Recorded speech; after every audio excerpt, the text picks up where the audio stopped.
Hello, Man Orange Podcast. I'm Spencer Scott Holmes. I'm Ryan Dunigan, and today we got episode 300. And this has been like the super, I mean, nobody at home is going to know this, but this has been like the super like last 3 days of like podcasting, because after episode 300, we actually have the Old Man Orange live episode that was like 3.5+ hours of podcasting at a metal show, and it was totally awesome, but my voice is even thrown by this point.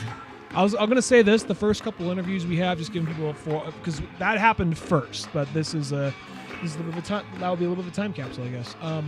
First couple interviews, because you're much more of a metal guy than I am, an actual musician, so I was kind of like your sidekick, like who would sometimes fall down the stairs, you know? But it all kind of panned out. It was still a really good show that would actually have got some really cool local bands, as well as some bands from within the area. Yeah, there. All kinds of like Central California. It was a big Central California metal fest. So yeah, and our friend Nate Brewer. Nate Brewer set that up for us. So he hooked us up and got us to interview the bands. It was a good time. We also have some people coming in that've been on the show before, like Thomas Chiquetta. Yeah, Thomas Chiquetta's been an alumni. So if you've been around for a long time, you'll notice him from. He was on the Legend of Zelda retrospect back before even the Wind Waker came out for the HD. I think that was like episode 50. That was a big milestone. And then he was on, even farther back, he was on the Sega Genesis retrospect, which I think was like episode 8. Yeah. So he goes back a long ways there. So yeah, there's all kinds of stuff coming up there. It'll probably be either 3 or 4 episodes because we just had so much content that we'll have all kinds of fun stuff for the next couple weeks to come. But till then, we're going to go back in time a little bit because it's episode 300. That's a humongous milestone. And we thought, well, one, we got to do it kind of personal because, 300, it's like, if we're going to do something, got to do that.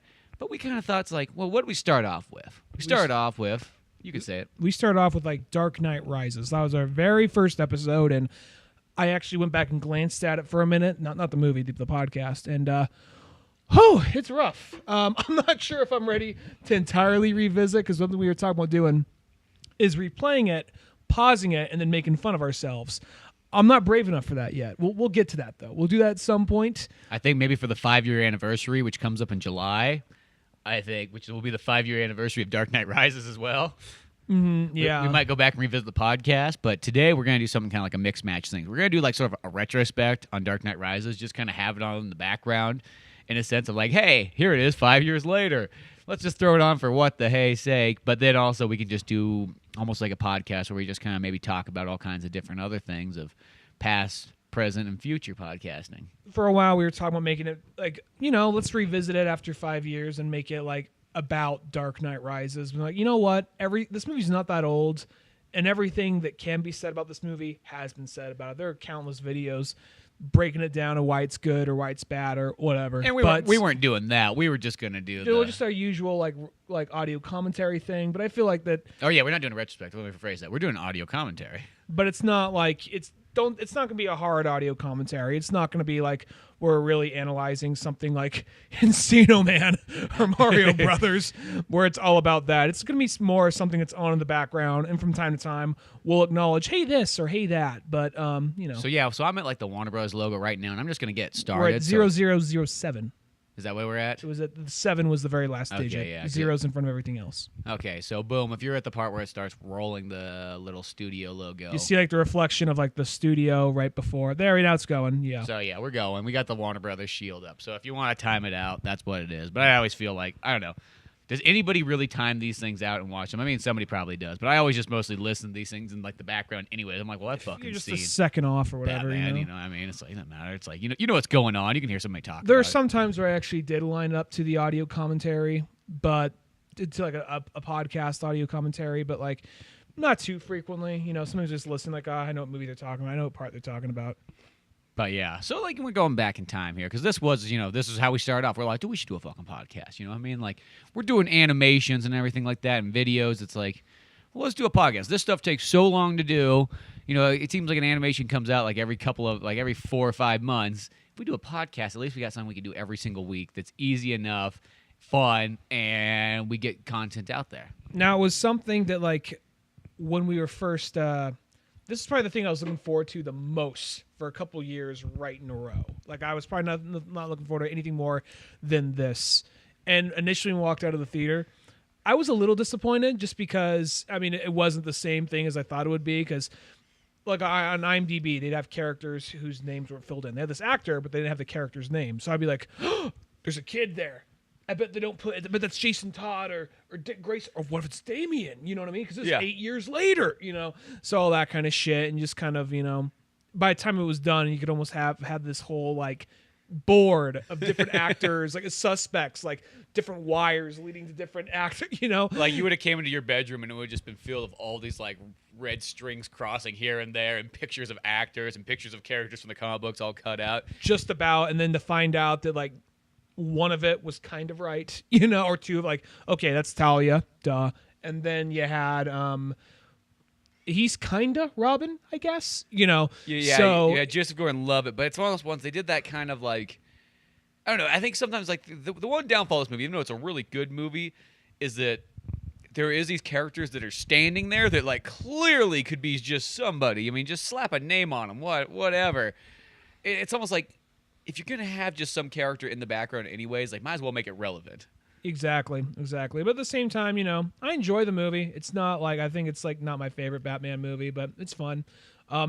It was one of those things, because I remember, like, Dark Knight, for me, on so many levels. This episode might get a little sentimental because we are at 300, and I'm in town, and whenever I'm in town, it kind of happens to get sentimental, like, why did I move? But at the same time, I just, like, if I knew if I moved back, I'd be like, oh, yeah, that's why. But, I was going to say, Dark Knight was a really, like, sentimental movie to me. So Dark Knight Rises, having all these assumptions of what was going to happen next, and then to see the movie and be like, it didn't do this. And then just, if I take back for what it is, it's a good, entertaining movie.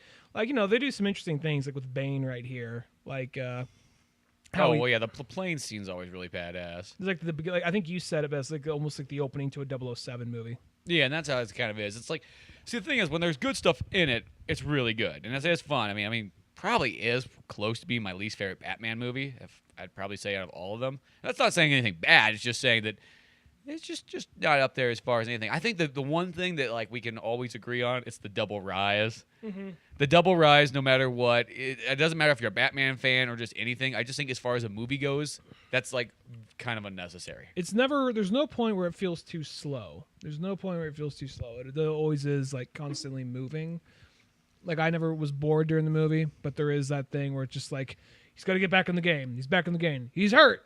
He's got to get back in the game. Yeah, so it's like a double, like, climb, and I just think that's a little bit. And I finally heard people say, like, I was thinking on this junk food cinema, like, help Batman get back to Gotham. We don't need to explain how he got back to fucking Gotham. Like, yeah. I feel like finally someone else fucking said it. Well, yeah, because it's like, who cares about that stuff? It's like, if that's the stuff you're complaining about in a movie, then you got some other issues going on. Well, it's like there's the whole part, like, people need that explained to him, but yet we saw in, like, Begins, when he gets like halfway across the world with no money and no training. He just hopped aboard a ship and got back. Yeah, I don't know. Yeah, you figure it out in your head. If Bruce Wayne with no money and no training can do that, Batman could do that. Yeah, and if you can't think that up in your own head, then you pretty much aren't, like, very creative, obviously, because that's just how you. I don't know. I've heard, like, Kevin Smith said that's that. That's true. Too. Kevin Smith did say it, but There's that was a lot of people, but I don't really know. Yeah, but that just was that's kind of how I feel. It's like, dude, just make it up. Maybe he took a boat. Maybe he took a plane. Maybe he just fucking walked. Maybe he, like, Jesus across the ocean. I don't know. What if Superman just dropped him off like on a flyby? Yeah, exactly. Anything could have happened. Mm-hmm. You know, I mean, what if Green Lantern came by? You know, I mean, just make it up in your head what you want. I wonder how far off we are from seeing Bane in another movie, because now people know who he is now. It's like there's that whole, like, oh my God, who wants to go back and actually touch Joker after doing Joker, but, like, after Keith Ledger. But Bane is one of those ones, like, there's probably not as much legacy behind it. So, well, plus too, it's like you think about Lego Batman. It's like they were pushing Bane in that movie. They were really pushing Bane. Like, they made, like, if there's, like, a character they're making a joke or a reference to aside from Joker, it was Bane. Oh yeah, totally. So it's like, I think that he is going to become kind of a more major character. I mean, obviously he's been in 2 movies so far, live action wise, and I don't see why they wouldn't bring him back. But, you know, I think there's a time period now where I think hopefully people will start bringing out some new villains and stop you kind of rehashing the same, like, 5 guys over and over again and start going with, okay, well, Batman's got a long list of characters to choose from. We don't have to just take anybody. What I like to see out of Batman, I'd like to see, I think you may have said this before, I like it to almost treat it kind of like a 007 film, where we don't really need to have this continue. Every so often, maybe kind of call back, but we don't need to have this continual like ongoing series that connected. Like this actor's suddenly out, we gotta reboot it or anything. I just think it'd be cool. And then this one, all right, because this is made to be a trilogy, so okay, whatever. But I honestly think that it would be cool if they just. Okay, here's the next Batman movie. You know who Batman is. We don't got to reintroduce characters. This is a villain. You know, maybe sometimes go into the villain's origin, depending on the villain. But I think I'd love the next Batman movie, because I've read it again, to be Scott Snyder's all-star Batman with John Romita Jr. And just the idea of a Batman road trip movie where he has to, like he's carrying like a prisoner, you know, like a bounty hunter, like he's bringing Two-Face with him. That just seems like an awesome concept for a Batman movie. No, I think that's really cool too. And I think, well, to me, I'm kind of like, I've never really been the biggest fan of continual stuff. And I know that's like the ultimate popular thing. Everything's continual nowadays. Movies are continual. They're always like, it always has to connect to the past one. TV shows are, which, you know, you look at TV shows, and it's like, if you turned on like season 3 of Gotham and you watched, and that was the first episode you ever saw, you would have no idea what the fuck was going on. You know what I mean? Mm-hmm. Or especially even worse is like Arrow or Flash. Those shows alienate you so much if you haven't watched them from the beginning. I kind of like back in the old days when you could turn on a show, like let's say I'm going to use Miami Vice. This is my example. That show, they might have 2-parters or 3-parters every once in a while, but for the most part, it's always like you can just turn on and go, oh, okay, here's the characters. Once you kind of get an idea of who they are, I mean, each episode's different.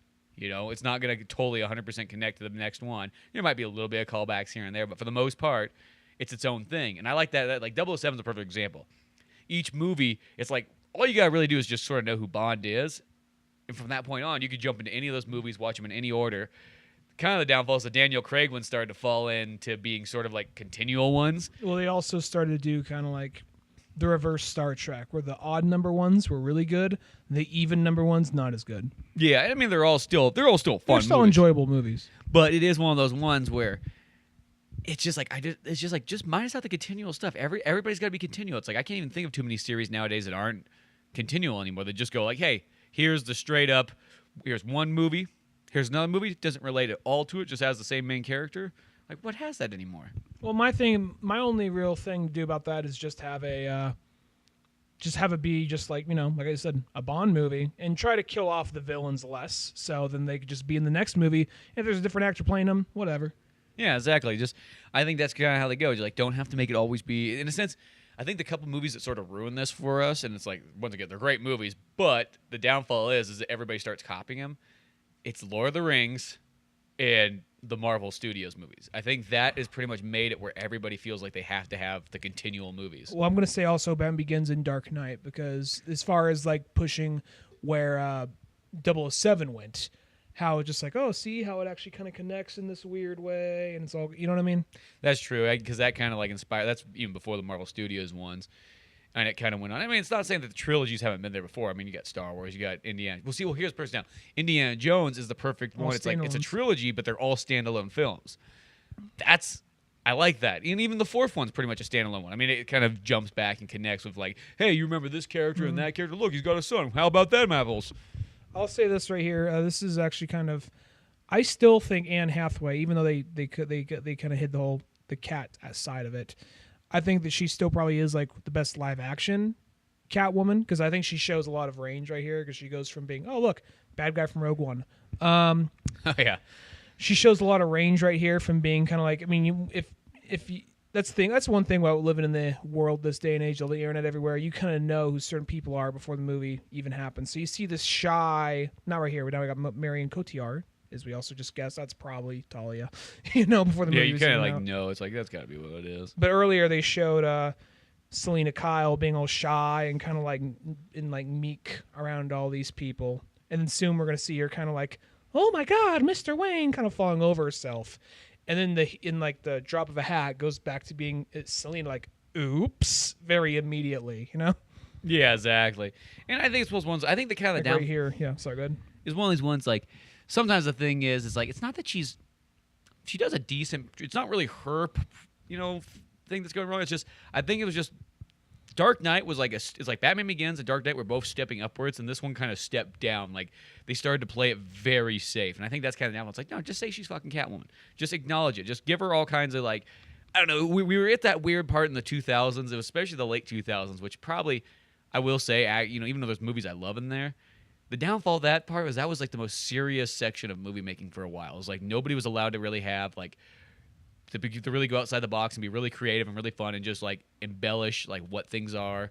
They pulled back from sci-fi and fantasy at that time period. I mean, this happened with a lot of movies. I mean, 007 is a perfect example too.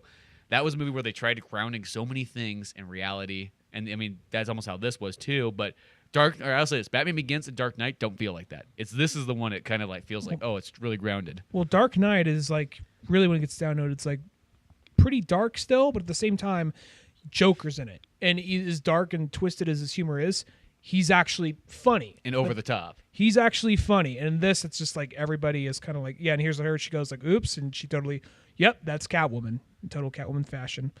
But what was I gonna say? Regarding that though, it's like everybody in this is so serious. What was the tagline for Dark Knight? Why so serious? Yeah, exactly. So it's one of those things that I think that even after like that's something even like Batman v Superman got shit for. So I think we're kind of starting to come out of like how dark and serious everything is now. Well, I don't have a problem with darkness. I'm totally fine with that. Bleakness. It's bleakness you got a problem with. Right? No, it's not seriousness and it's not bleakness. It's grounded in reality. I don't like grounded in reality because I always feel like, hey, if something's going to be grounded in reality, I'll just look out the window. When I see a movie, I want a little bit of sci-fi fantasy kind of like over the topness. Mm-hmm. You know what I mean? That's what makes the best 007 movies is just having that slight over the topness. It's not that it's corny and it's not that it's gone too far. It's just you get this kind of larger than life feel. And I kind of feel, I don't get me wrong, I love the Daniel Craig movies, but they are kind of my least favorite Bond movies out there. Mm-hmm. Just because, it's just, I don't know, it's just like you're missing the gadgets, you're missing the fun, you're missing like all like the big things that makes the 007 movie. When there's action, it's badass. And I mean, Daniel Craig's a great Bond, and I think, he's even said it himself. He's like, I like how he says, he's like, it's the Austin Powers movies that fucked us. Fuck that Austin Powers guy. It's all his fault. It's all his fucking fault. We got Don John rolling in. Oh yeah, Don John was a funny movie. Don John was a good movie. I wonder what happened. I know he still does stuff. I didn't say just because he seemed like he did Snowden. Oh, he was in Snowden. It was like a huge movie that got kind of like pushed out of the theaters really quick. Yeah, I think because it was just too controversial of a film. People were afraid to play it. Well, Julian Assange has a movie coming out, like a documentary starring him and all that. I heard about the election and the hack and all that. So we'll see how that comes out. Well, I've always liked Joseph Gordon-Levitt. Ever since going back to Third Rock. Yeah. Third Rock from the Sun.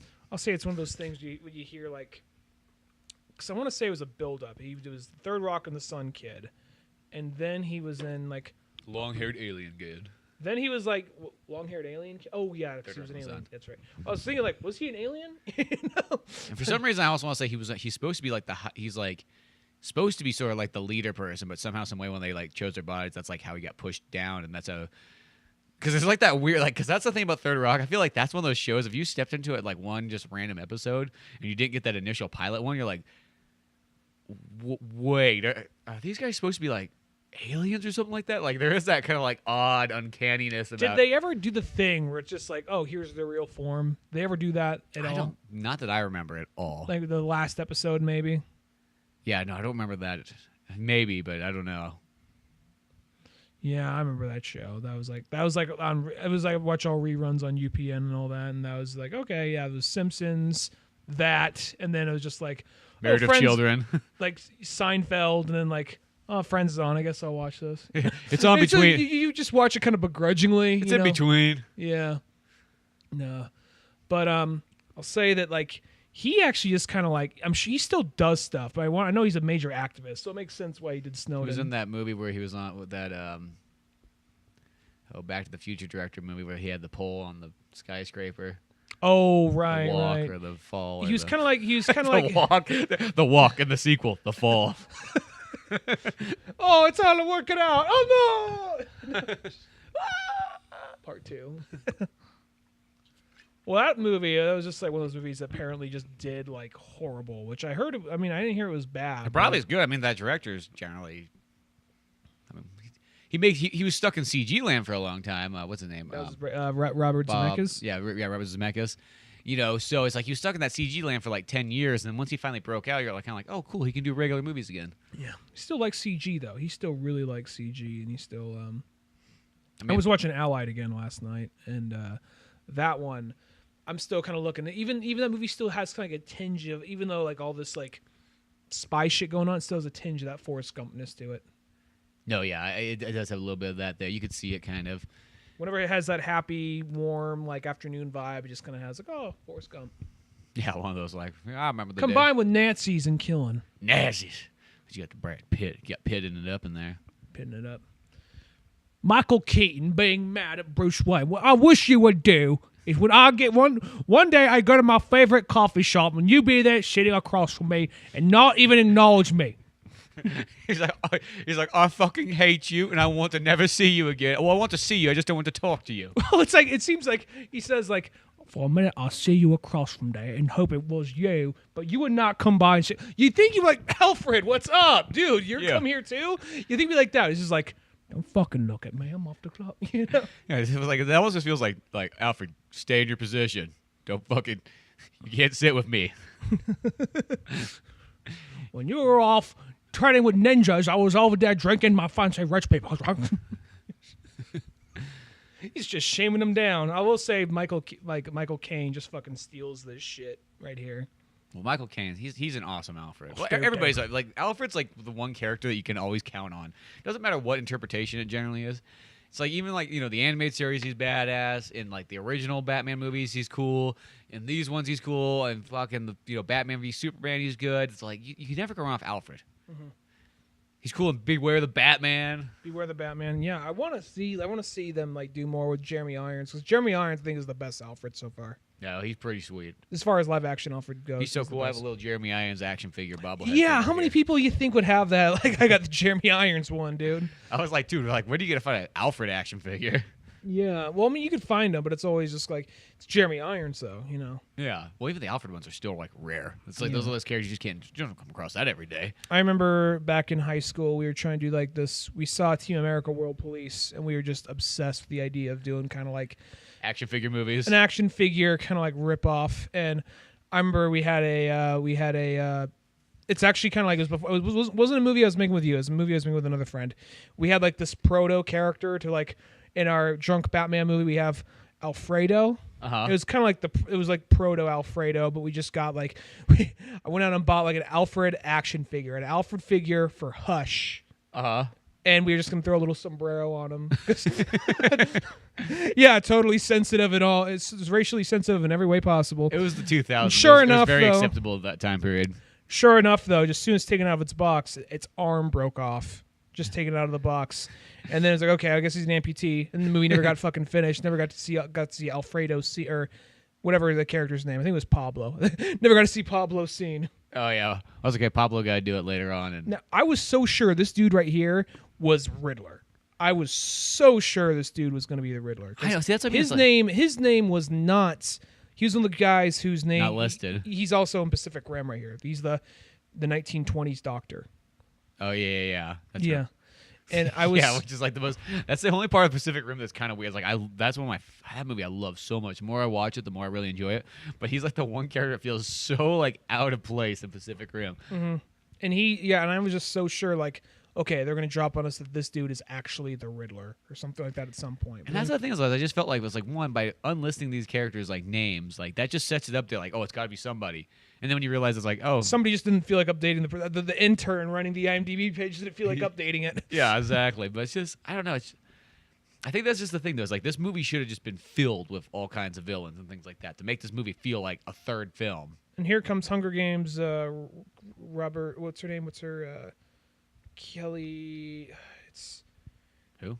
She's a character in the comics. She's Selena Kyle, Holly Robinson. Oh, Holly Robinson. Yeah. So it's like they did their research to know some weird obscure characters like that, but they just didn't go the full distance on other things. Yeah, so it's kind of cool they have that. So it's like, yeah, there's small things in there that are neat. But yeah, it's just I don't know. I feel like the setup. It's like we'll get to another character later on that's just stand there that should be somebody, and it's just like, why did nobody even just put two and two together? That's why it's almost best just to entirely just avoid like new things coming out on this. Did she kill him? I forgot what happened to that guy. Yeah, she got it right with him. That cop guy really looks like Ronald Reagan, though. Kind of does.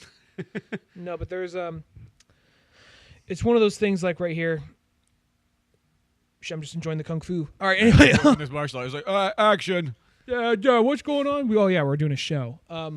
300 episodes of 300 episodes of talking about movies. No, I was gonna say, oh shit, what was it? I'm just seeing guns going off, so I'm easily entertained. This is why we usually don't do action movies when we do an audio commentary. No, because I feel like action movies just instantly get you like, oh, look, there's action. Like, well, yeah, stop there. No, I was gonna say that. Oh yeah, one thing about like this day and age is so easy. Like there's a good example of just that Selena Kyle. Oh my God, no! Just like okay, I'm out of here. Like she was great in Colossal. I want to talk about that later because that movie was fantastic. Anyway, oh yeah, that's what happened to the guy right there. Anyway, so. I think that since we live in this constant like feed of news and all that, it's easy just to kind of like lose track of just like, or like get too much information before the movie even comes out, you know? Because we knew that, all right, she's playing Catwoman, all right, whatever. The other chick though, just like, oh, we could assume that's probably Talia. And then there's things about like Holly Robinson. Who's she playing? Well, she's playing like a streetwise like. We thought that guy was Deadshot when this movie first came out right there, too. Seemed a perfect opportunity for that guy to be Deadshot. See, there's Deadshot. And just, he has like a red scarf and a sniper rifle, but it's not. Its name's like Nixon or something like that. That's what I mean, though. It's just like there's these characters, just like all you had to do is just kind of change their name and maybe give them just a little bit more of a costume, and they would have been perfect for that. Mm-hmm. No, but like, but it's one of those things like they were saying I was saying Holly Robinson. Oh, she's gonna be like, what's her name? Shit. What's the girl but Robin? Oh, Carrie Kelly? Carrie Kelly, yeah. So there's rumors about that happening for a little while. I think that's the downfall. When you get those too many rumors, it starts to become like, I don't know, almost back in the day, just like with video games in the 90s when you didn't have any way to like fact check any of this stuff. Somebody could just kind of pass this stuff along. There's a way to get the Pokey Gods in Pokemon. What's the Pokey Gods? Well, you go talk to the kid over standing in front of Viridian City like Mart. And you talk to him after doing this, he'll give you something. You go talk to this guy, you go there, then he gives you the PM for jump. Jump? Yeah, it's this other one. You jump over the fence in Pallet Town, then past the fence is the Pokey Gods. I remember hearing this shit. What's weird is like people would go on like these long explanations for it. That's what always bizarred me. It wasn't just like. And this kid, there's no way this kid tried it and had it. He just like had to be like, or you have to do it on the Japanese port or some bullshit. Yeah, they would always have, but it's like the only thing I think is just somebody who was just being a dick and was creative writing, like would put this stuff up. And then it would get passed along when people would actually believe it, you know, the simple one too was always like you get Mew by going, like if you could surf out before the SS Anne takes off, you can go into that area and there's a truck, and if you push that truck out of the way, there'll be a Pokeball underneath it. It'll have Mew in there. And I don't know how many times I sat there trying that. It's like, this is not working. Strength is not doing it. Yeah, you just almost get bitter. That's like, hey man, how's it going? I don't know. How is it going? I don't have Mew, so yeah. Could be better, I guess. If only I didn't waste a couple hours of my life doing that. Yeah, I don't know. It must be weird. Yeah, it must be weird. It must be your version. Maybe you got a glitch in it. Yeah, maybe.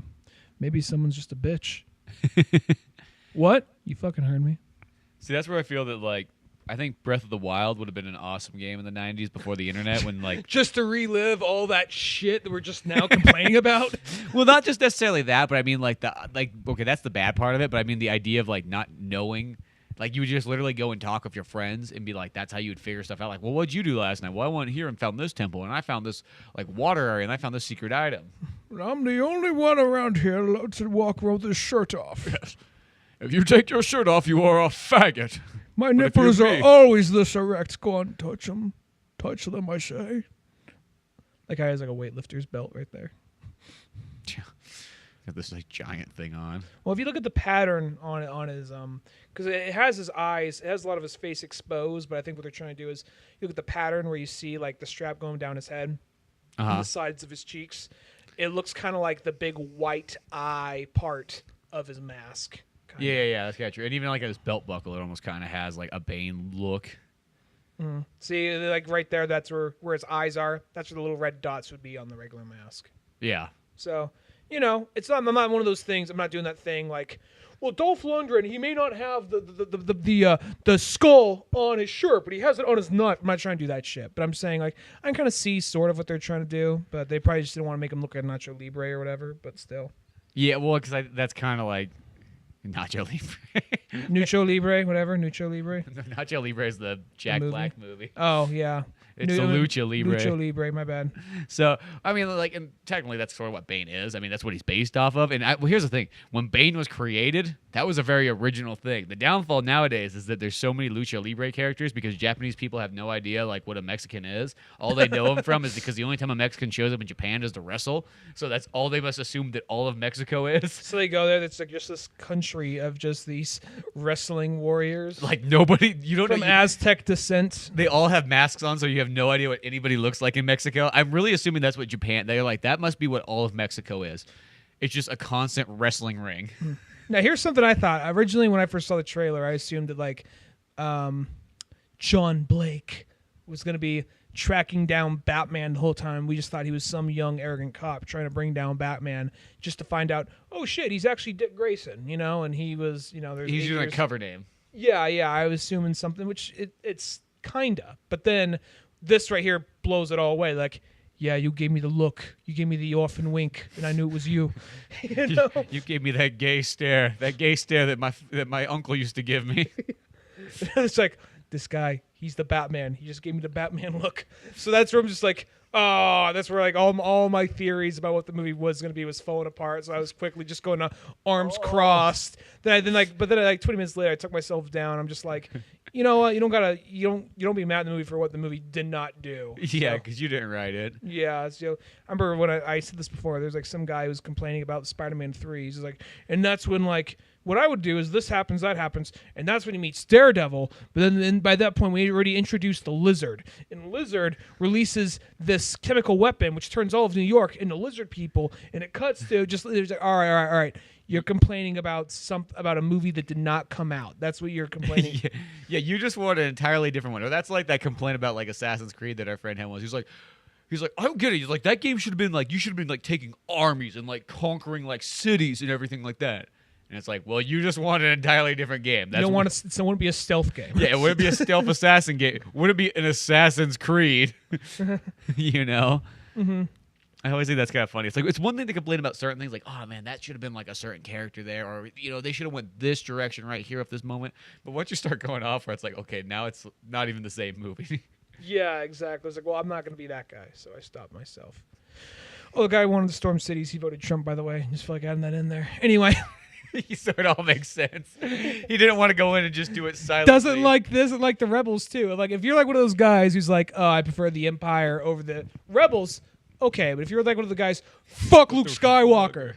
Fuck his freedom-fighting friends. Do you mean like you don't like Luke Skywalker because he's just not your favorite character? No, fuck Luke Skywalker. Like, oh, I fucking hate all the rebels. Yeah, fuck Princess Leia, fuck Han Solo, fuck Chewbacca. Those are all just a bunch of like flag-waving hippies. Han Solo and Chewbacca, what they want, their fucking rights. Be grateful for the rights the Empire gave you, goddammit. Yeah.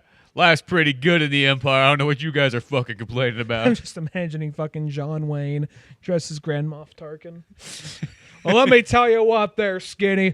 Yeah. You want to do something? You want to do your part for the galaxy? Well, put on this white helmet. We'll teach you how to shoot. Will you really? Shoot well enough. It'll be a good job, damn it. You'll be able to feed a family with it. Like, what? You think you're better than that? What? You think you need more? What? Go down to all those like liberal loving Ewoks. Yeah. Go fuck a space bear if that's what you want. Because that's what all your tree-hugging hippie friends will be doing. But you're a real man, right? You're going to get a space horse, and you're going to go out there and fucking save the world. Maybe that's why they wanted Endor. They just wanted, they wanted to use all of Endor's trees for, They're like, yeah, because we need to print out manuals saying how great the Empire is, and the only place that there's trees left is Endor. We farmed them all so far. What do you think Tatooine used to be? Yeah, Tatooine looked just like Endor at one point. Oh, boy. But no, it's always kind of funny though. Like when you get that, it's like when people like really like almost like the second that anybody tells you that like, oh no, the Empire is really the way to go. Which I mean, it's fine. It is a fine view to have. That if you want to believe that maybe that imperialism, imperialism is great, that's your personal choice. We're in America, God damn it. It's all about freedom. But that's taking away freedom. It's just one of those ones like you always just kind of wonder like.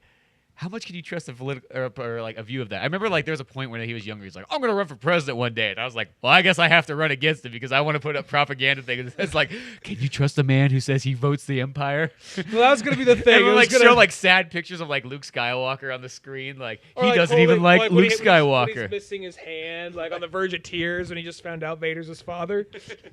He hates Ewoks. I remember that, yeah, because our friend, I'm not sure if he still plans on it, but at the time he was talking about, like, I think I'd like to run for president at some point. And hopefully he doesn't hear this. This guy's just named Yuppie. See, that's what they would never have said that, but now that's like on the subtitles. That's hilarious. These bitches get shit done. Yeah. Anyway, there was but I remember that you're talking about. But yeah, he was going to run for president. I just felt like it was my civic duty to have to run against him. Yeah, just so I could put the Star Wars. I'm not sure if you want someone to win who idolizes, literally an old man who shoots lightning out of his hand, like tortures teenagers with lightning out of his hands. Yeah, and he preys on teenagers for like over 70 years. Yeah, he like looms over like that boy. He's like, I love the boys. Boy, I wonder was Dooku young by the time? Did he have like some kind of weird life preserve thing, or was he just like some young guy going to Dooku saying, "Dude, come over here, it's pretty chill." Like, "Hey kid, get out of here, dude. I'm gonna start a whole fucking empire, man. You gotta come with me. It's gonna be fucking tight." Like, dude, you're just some kid, man. I got my whole life. Like, I have to call you master? Fuck that shit. Yeah, it's like I just want to touch you, Dooku. What? I mean. The ways of the Force. Come this way, Dooku tree. Come, you'll be my Dooku tree. I will bend over here. Show me the tree. Show me it, young one. Show me your mighty branch. Well, that's just kind of how it feels. It's like there must have been that moment like when Darth Vader got like all destroyed. He's like, no, my boy, the boy I can touch. What am I going to touch now? He's all brain and a face. That beautiful, supple boy. I will never see those buns again. Oh, yeah, by the way, Bruce Wayne's meeting Talia.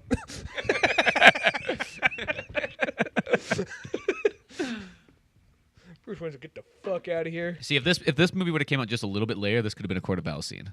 Yeah, that's a good point. It wouldn't have worked for the time when it did come out, but let's just say this movie was about 3 years later. Because nowadays, like in Gotham right now, the Court of Owls is like this humongous thing in there. They're prepping people up for Court of Owls. So that's kind of cool. It's just kind of cool to see that because that's like that's a pretty recent thing. So it's kind of ballsy to go, hey.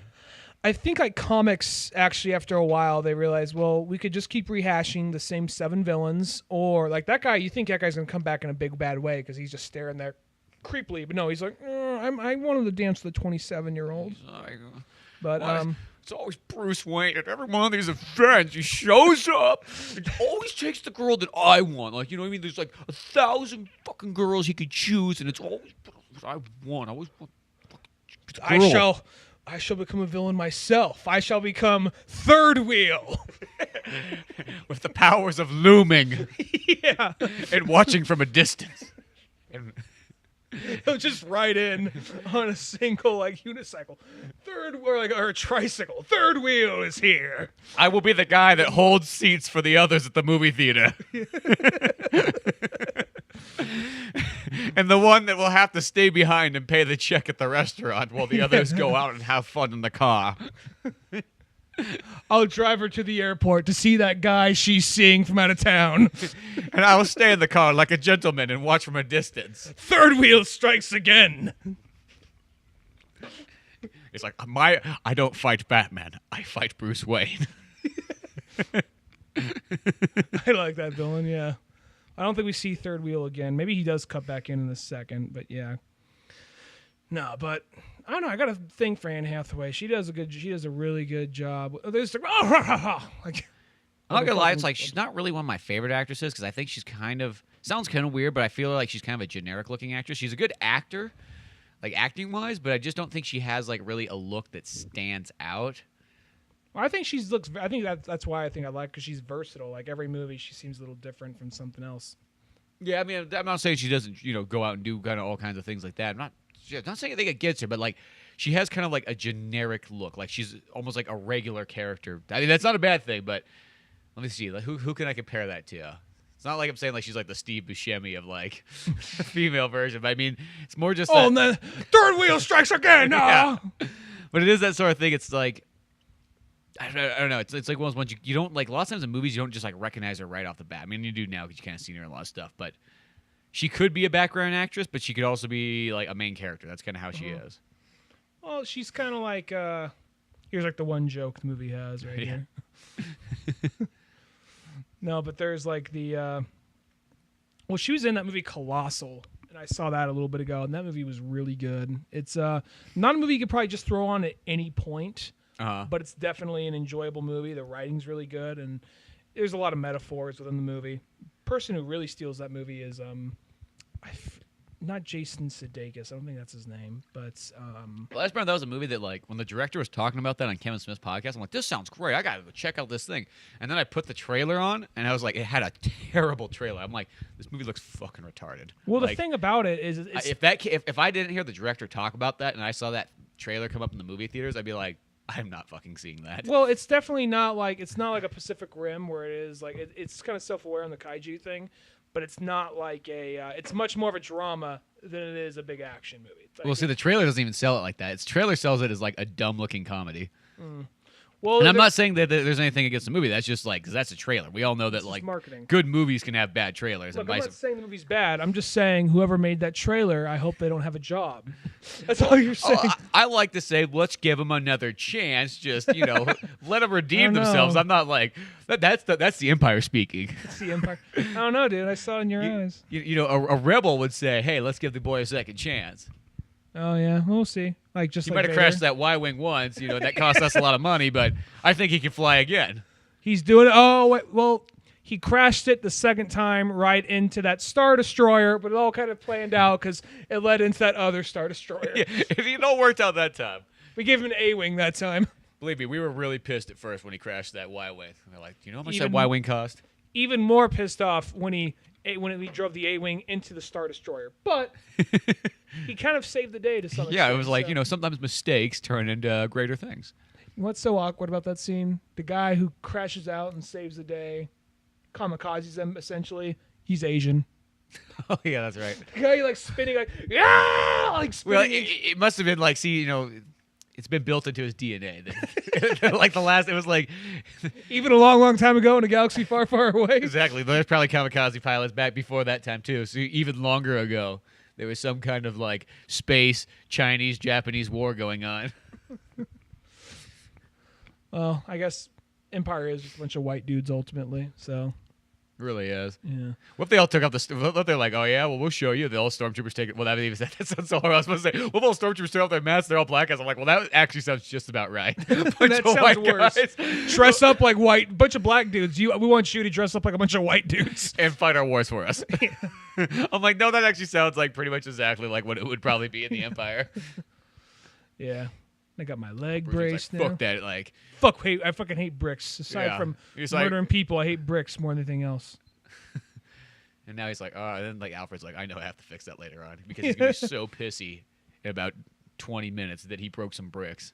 Mm-hmm. So, God damn it, this is one of the reasons why I don't want him to be Batman. I mean, it sucks the whole thing about like he might go out there and die. I mean, never see him again. The other thing that sucks, I got to clean up his shit when he comes in. He might be mad, but throws something down, knocks some shit over. Who cleans that up? Alfred's like, you see this suit sitting in this nice little like case right here? Who do you think puts it in that case every night? He comes home and he just like rips his clothes off, throws them left and right like a teenager. Drops it right on the fucking floor. Just goes and takes a piss in the corner of the bat cave, doesn't even use the restroom. I have to stop grouting the bathroom. I put a bat porta potty down here just for him, never uses it. Or if he does, he just takes a shit on the floor. His words literally, it's just not the same. And he can't see that there was a urinal in there too that I put in. He can't figure out the difference between the two, so he just shits in the urinal and makes me clean it. There's always that one fucking kid back in elementary school who took a shit in the urinal. Yeah. So boy took a mud drag in the urinal. Okay. So we got to clean it up. There always was that. There kid was that's that kid like, that was like. took a shit in the urinal. Which, like whenever you sit there and kind of like think about it, you're like that's gotta be such a most uncomfortable position because those urinals are not set up to be like that takes effort. yeah, like there's almost like gotta be a skill involved in that. Not that I want to see it, definitely not. Howdy, boys! The mystery of the urinal turd. I like in that South Park episode too. He's like, you know, he's gotta clean it up, okay? Mr. Jose over there. He's just like this sad-looking janitor, Mexican janitor guy. You might as well just took a big old dump right on his forehead, all right? Took a shit right on his house. Because that's what you're doing to him, okay?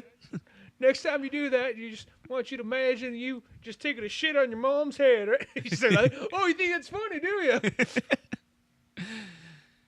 See, right here, it's like you don't look like you wouldn't think. See, he's buff. I'm wrong. He's jacked, but right here though, he doesn't look as. Yeah. Well, it sounds. This sounds like such a weird complaint, but it's like. He's not as like buff as you would kind of like imagine, like because he's like Bane right before he hits the steroid, venom. yeah. Because the thing is, the thing they're leaving out is he's not just a buff dude. He's a dude who's like, oh, he goes from being buff to being the fucking Hulk. Yeah, that's the thing they're leaving out.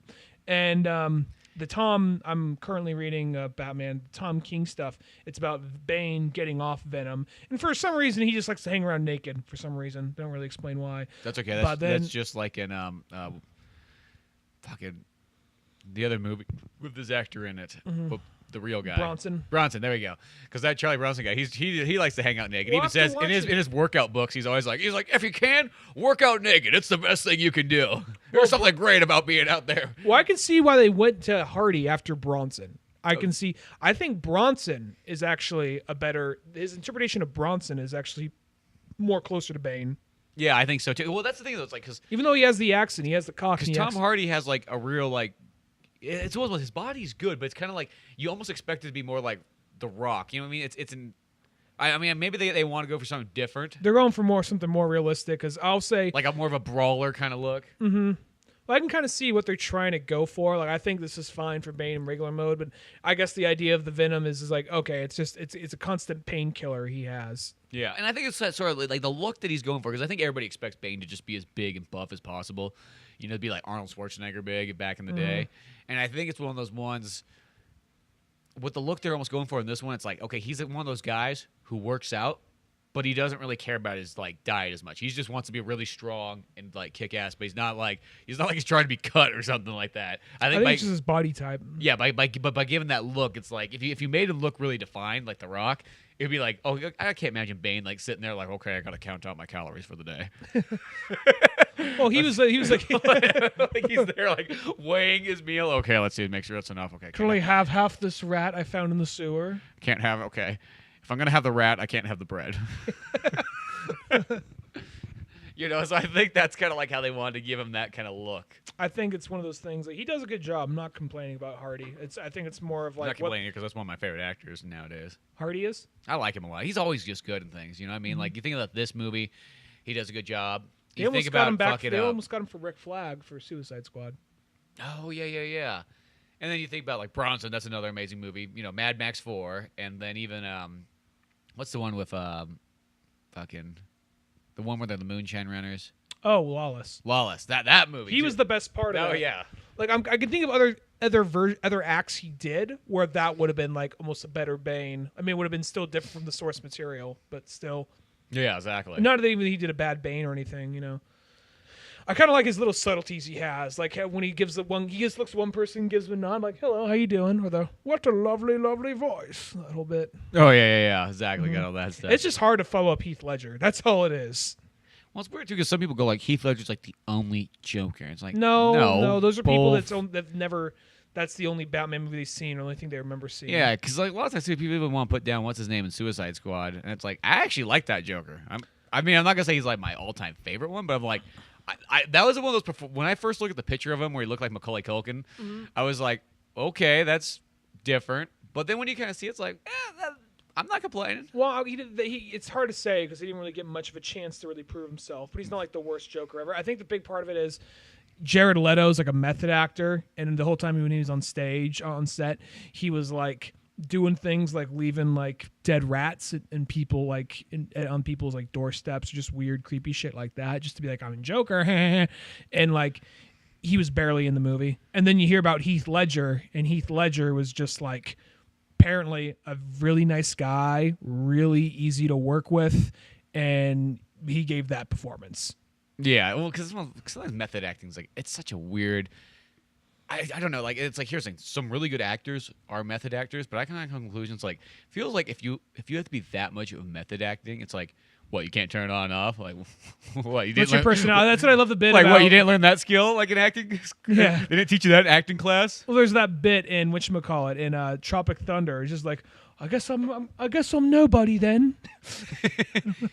Well, let's see what that is. Batman is like. First time we see Batman in the movie, boom, with his Dark Knight Returns gun. Yeah. So, there's things they get right there. Gunshot. With only one shot, boom. Fuck. Those my boys like, what the fuck are you doing? What the rest of the movie? What if like the rest of the movie is just like, not the rest of the movie, this whole scene's just like, you motherfucker!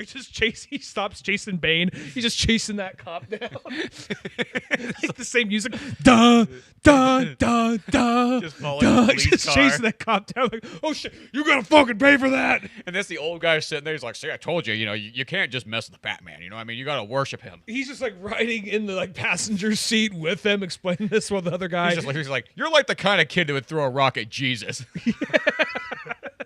What the fuck's wrong with you? He pulls over and Batman's like, see, Bats, I told you, these kids these days, you're all right. What the fuck you doing? Okay, Batman, I'll hold his arms back. You punch him in the gut. We got to teach these boys a lesson now. I remember back when I was a youngin', you did the same thing to me. Sorry, you're probably older than me. I mean, yeah, okay.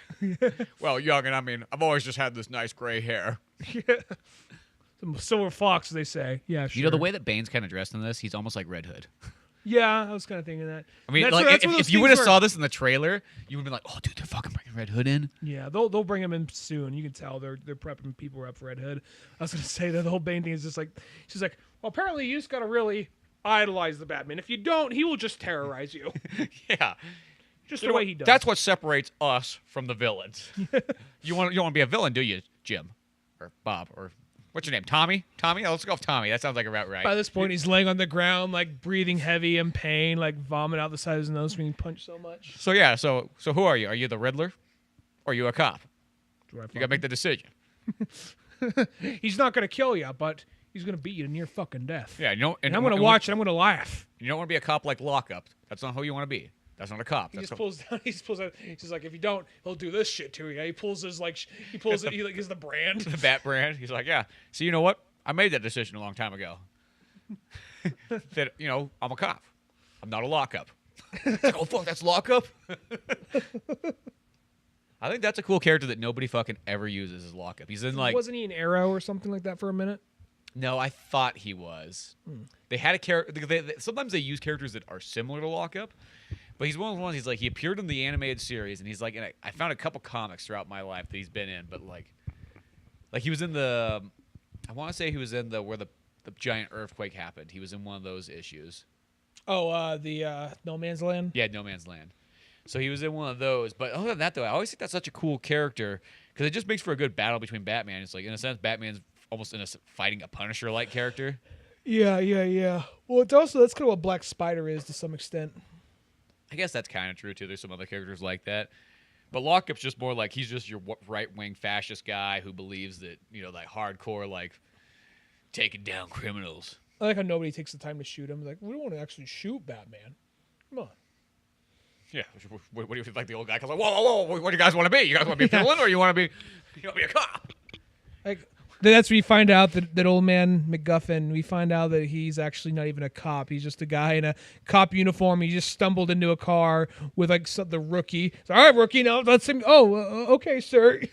Just what he does. You know what I was thinking here? It'd become a cool Batman story that I've never seen before. What's that? You could do it almost as like a futuristic Batman one, like almost a Batman Beyond. But what if Batman literally at some point was just like, no, all the cops, they are under my jurisdiction. Like Batman becomes like the sheriff of town, in a sense, and he's the guy running the fucking whole show of the police. Instead of having like the police being this sort of separate thing, it's like, let's just get to the point where it's not like that, like unspoken, like, okay, I know we're technically doing something illegal by working with Batman. No. It's all full on. They're 100% together. That's what they're leaning kind of towards that with the Bloom story. But that was more like they're like, oh, we just kind of accept working with Batman. I'm talking about Batman. Because that was Batman. But that was like Batman. Everybody's got like, instead of having like the badge is like the bat symbol badge.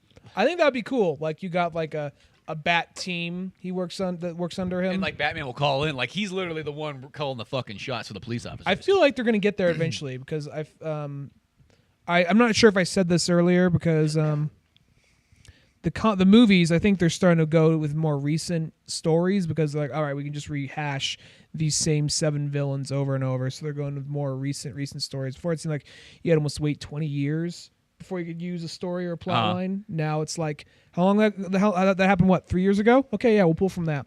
Yeah. I mean, I want to say Iron Man 3, when that came out, that was based on a story that was maybe just like 3 or 4 years old.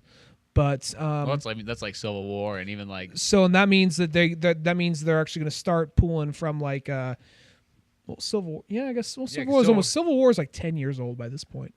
Yeah, but the movie's like 2 years old by now. So that movie's 2 years old, but I'm saying like Civil War, the events. That's pretty.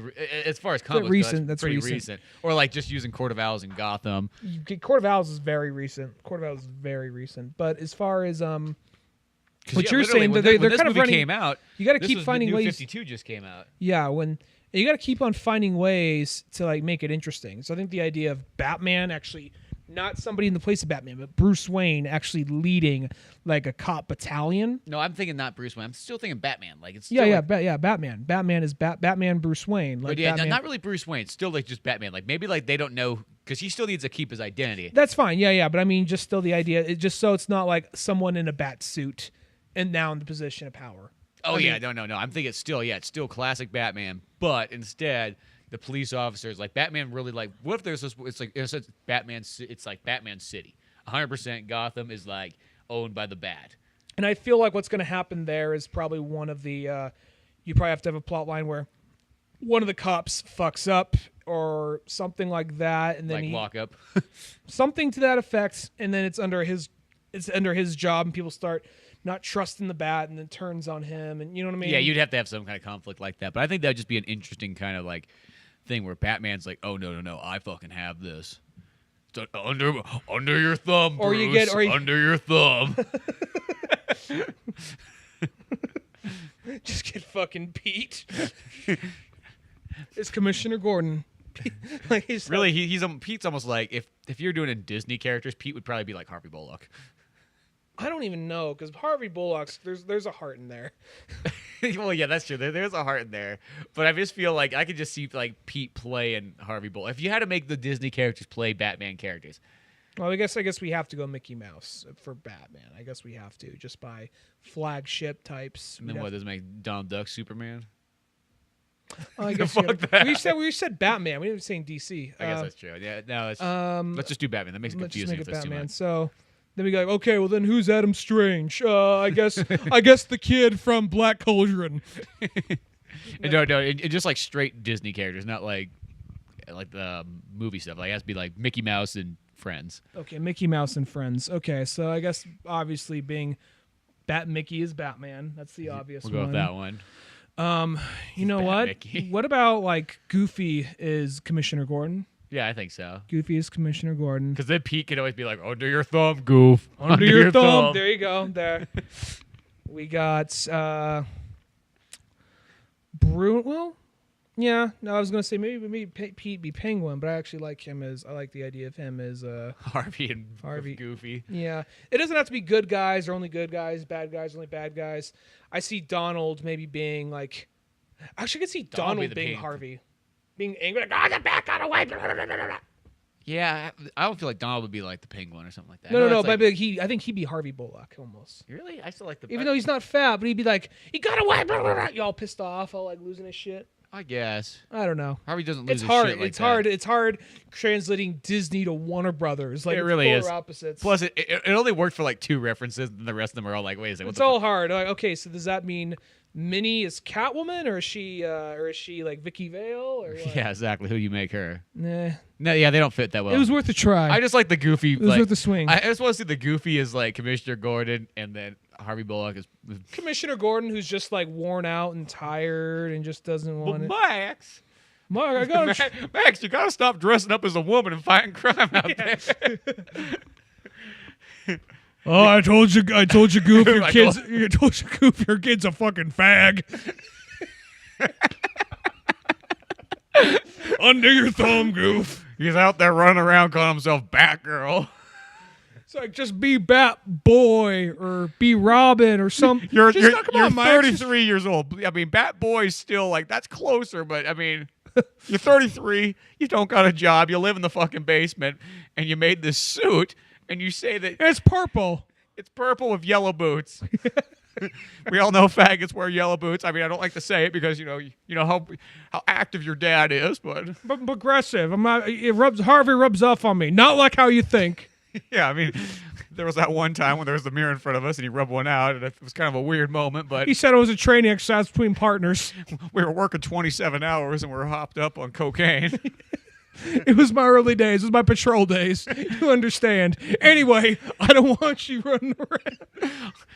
Well, Max, I don't want you going out fighting crime with the bat.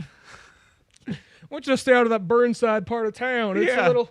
I think all the gay kids... I mean, I'm not saying anything against being gay, but I always picture my old son, going to his wedding and, being able to see some grandchildren. Nice woman, yeah. I mean, I'll say, I'm just going to say a guy at the back behind some indie jam concert. It wasn't one of the I was picturing. I'll just say it. There's too much culture there. You know what I mean? Yeah. I mean, it's one thing to be like Aerosmith. That's how you kind of look like, you can have long hair and you can wear women's scarves, but you're still all man. You understand this, Max? Whatever, Dad. You just don't get it. He's just putting on lipstick. Like looking in the mirror like whatever. Dad through the reflection. I'm gonna go work at the fucking coffee shop down the street. He's like, well, I kind of want you to keep going back to college. Fuck that, Dad. But you just don't understand me. You know how much it costs for us to live here in Burnside. I gotta drive an hour and a half to get back to regular Gotham every morning. I do it for you, Max, because I love you, but. Being commissioner, I tell you, it ain't easy. It puts stress on a man. Whatever, Dad. I'm just going on this Hook app. Just where you just get a hookup with hot, sexy guy. Oh, please don't use the word hot, sexy guys. I'm just saying what it's like, Dad. God, I'm experimenting. Yeah, geez, it's like there's just one guy, this cop named Liam. Oh fuck, I know that kid. We saw he was a good kid, He was at the rodeo. He had the belt buckle. It seemed like a nice boy, but not in that way. Well, it does say in his bio, likes rough riding. Likes it hard, likes it rough. Gets along with rodeo clowns a little too well.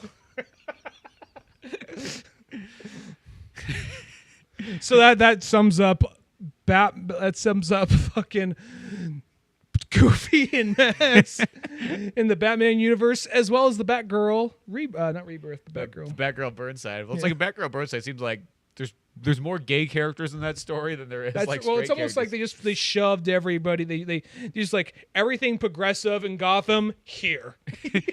Well, it's like Gotham the way you know it. It's gone beyond like progressive to like that other realm where it's almost like kind of like that. Well, it is what a college campus is like. So I'm not gonna. Well, they're not even on college campus, but she's going to and from school, and she I want to say her Middle Eastern friend. Oh, that's like in the early issues, yeah. Yeah. That's all I'm at right now. But yeah, so she is on a college campus in a little college part of town right there. But I'll say this because like they literally shoehorn in gay characters like so much in there to the point where you're almost like, is Batgirl gonna be gay at some point? Because everybody else around her is like, or they're gay or bi, it seems. But, yeah, it's just kind of like it almost feels like it's not like it's like a natural gay character. It's literally like put gay character here, like put here. Now, I'll say this. I want to say this real quick.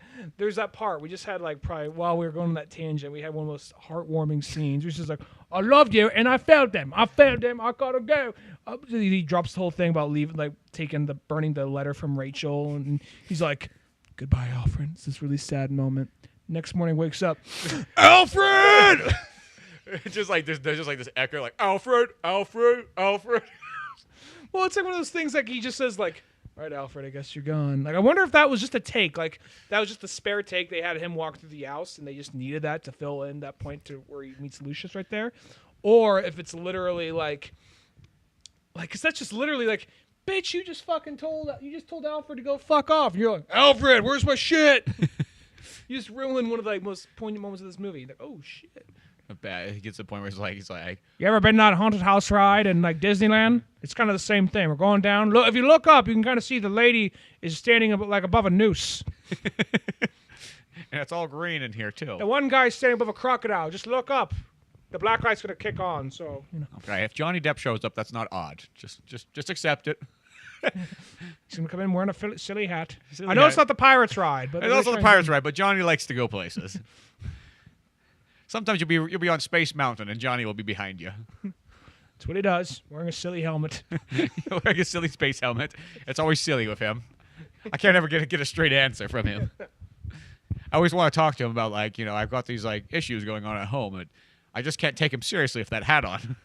And he just like dances in with some Danny Elfman music playing behind him. What was once like when Alfred leaves and everything like that, Bruce gets up the next day and he's like going down. He's just kind of like, I guess I gotta just do things myself. And he just kind of poses around and he's in the Batcave and he looks. He's like, oh, did he fix to take the Bat jet out of here? He took the fucking Batwing out of all the vehicles he could have took. just like a little sticky note in the place of the parking space of like. You owe me. You owe me this. I earned Bruce. this. Yeah. All those years, I haven't got a single paycheck. I left you the rabbit foot keychain. You can have that. Yeah. It was a fair trade. God, I'm in love with that actress right there. Marion Cotillard. Oh, you like her a lot too? I like her She's a lot, another too. one of those ones like it's not that I dislike. Like I think she's kind of a weird as a Talia. I don't know. No, I'm not saying as Talia that she's perfect as that. I mean, I don't even think she's a bad choice for Talia. I just Well, she seems like, I will say she's kind of like the go-to actress. Is like, we need somebody who's random Europe, like Eastern European, random Eastern Southern European. Like what country? It doesn't matter. You know what I mean? Just pick one. You know what I mean? Maybe anything European, anything that's European that you don't really. That Americans go like, that must be European, but I can't pinpoint where it's at. She's perfect. she's fancy. Yeah, that seems like what she is. Like, what about British actors? No, not for British actresses. Anything but that. Everything else in there, I don't care what it is. It could be France. It could be Turkey. It can be Istanbul. That's been fucking Turkey. Oh, whatever. Fuck you. If you pick it, she does it. Because she's one of those actresses, like, I always kind of consider as like her and Anne Hathaway, they're all like in the same category. Is like, there's nothing like. Anne Hathaway does like a little fun genre stuff. And granted, this is genre, but yeah, because they're always like those kind of actresses where it's like they're not really the most pretty actresses. And they're like, there's nothing that really stands out about them, but they kind of have like good acting chops and things like that. It's kind of like that's also like Cate Blanchett. She's another one of those actresses. She's not very good looking. I think both Anne Hathaway and her are really good looking. Oh, do you? Oh, okay. Yeah. Just like this long silence. Cate Blanchett's one of those people. I think Cate Blanchett. Cate Blanchett's the one that looks kind of like Gollum. She does. Like, remember, like, is she the bad guy? Is she the bad Blue guy? Jasmine? And is she the Blue Jasmine? The Woody Allen picture. Yeah. Is she the bad guy actually in the upcoming Thor movie? Is she playing Hela? No, I don't think so. There's somebody from Lord of the Rings. She's in Robin Hood. She's someone. And she is in Lord of the Rings. There's someone from because there's two actresses in Lord of the Rings. There is I'm not sure it's Cate Blanchett, but there's someone in Lord of the Rings that was she the bad guy in the fourth Indiana Jones? Yes. Okay, yeah. She's playing. She looks really good in the new Indiana. In the Indiana, I'll take it back because like the Indiana Jones movie, because I was watching that again the other day. It's like, oh, she actually does look really good. She looks good with black hair because she's playing Hela in Thor Ragnarok. Oh, okay. And if you look at her, she's the chick that breaks the hammer at the beginning. That's Cate Blanchett. Oh, okay. Because she's one of those actresses. She's a super actress, like as far as acting goes. But I always thought she's not really that good looking. So it's weird when they try to put her in sexy roles because you're like, ugh. Well, I think Anne Hathaway and. Well, I think Anne Hathaway definitely looks better than her. But I don't know. I just kind of look at them and I just kind of feel like, as not saying they're bad actresses, Spencer, all women are beautiful. Yeah, but that's better than all men are too, because you know what? If you want equal rights, everybody gets to have equal rights. Okay? But all women are beautiful, Spencer. No, not everybody. You're Believe me. so unenlightened. I You're wish so- that was what it was, but that's not the case. I don't want to live in this some superficial, made-up world that has padded walls. But a lot of times, there are some ugly fucking people out there. And sometimes we just got to laugh and point and carry on with our day because that's the little joys we get. Make them weaker but makes us stronger as a society. That's okay because maybe they make great sandwiches. You know what I mean? Sometimes it's not about looks, it's about skill. Maybe they make great sandwiches. You know, for all I know, they may make a fantastic macchiato. Yeah, you don't know. Don't judge a book by its cover, man. You know what I mean? Just because they don't look good on Look the at outside. the way they bag them groceries. Yeah, I don't know. Maybe she could change a tire with one arm. I don't fucking know. You never know those skills. They probably built up all these random skills. You know, maybe they can act really good. Maybe they'll play the perfect, like, side character. As Pat Oswalt says, they're always going to need a funny fat friend. That role's never going away. Exactly. And they can always use the Laurel and Hardy group, no matter what. And I'm surprised she doesn't have a few cats hanging around her apartment right That's here. what I mean. Like, just like have a cat, just have a cat just like attached to the side of her head, and like nobody like points it out. It's just like, always like just hanged on, wrapped around her. What, like the fucking like Bulma's dad, like in fucking Dragon Ball? He always Yeah. just has that cat on his just fucking. yeah, like exactly. Just have like two, like just have a serious conversation. Just have two cats in the background, just like fucking. like nobody- angry, like how, when cats fuck, it's like angry, Angry. like because it even cause for the female it hurts because they got this spinny cock, so it's like It's like the corkscrew. yeah. Oh, this part, like, am I dying? Yeah, I'm afraid you are, Jim. What's going on? I'm confused. He's like, could somebody get me a sippy straw? Could somebody get my boy in here, Max? Max, what do you want, Dad? What do you want, Dad? I got a Are drag those- queen show tonight. She's like, are those Tampax? So what if they are? I show up my butt, like, you know what I mean? Like, it just makes me feel more like a woman. He's like, Max, are you gonna be like the Jenner fella? He's like, no, well, I don't know. He's like, I don't want to commit too much. He's farther." beautiful, isn't he, Dad? Why does everybody? He's not. He's a fucking man in a woman's wig. Have you seen him when he walks? Look at the size of his fucking shoulders. Those are shoulders of an Olympic athlete from a man. A fucking man. Dad, you're just being so unprogressive. He's like, that's not progressive. That's regressive. God, no wonder Mom left. Your mom left because I fucking killed her. Yeah, that's because of fucking Roger Rabbit fuck. Oh yeah. You ever wonder why we have to dye your hair every month? So people aren't onto it. That red starts to show through. You know who I got that tip from? Fucking Batman. He said he had a boy once, too, that had red hair, and he made sure he fixed that problem. He wasn't having no Jimmy Olsen running around the house. One thing Batman hates is Irish people. He hates them so much. It just stems from being like that aristocratic, like, because we don't really know what he is. I'm assuming he's British, but, you know, that's just how it was back in the day. You just couldn't like an Irish person. It just... Jim, he left. Oh, Alzheimer's. Oh, Goofy Gordon. Goofy Gordon.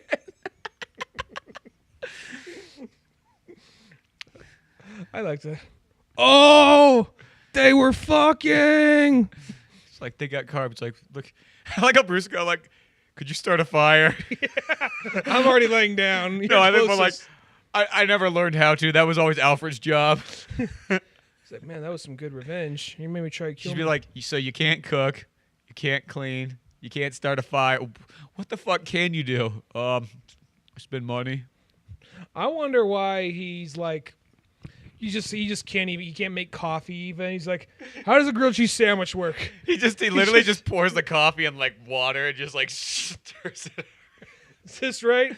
Or he just even goes as much as like, It's not even heated up. It's like he can't even figure out like how that works. he just puts like for a grilled cheese sandwich, he just puts a stove, drops like a loaf of bread and some cheese in there. Doesn't even take the bread out of the package. This is how it works in Breath of the Wild.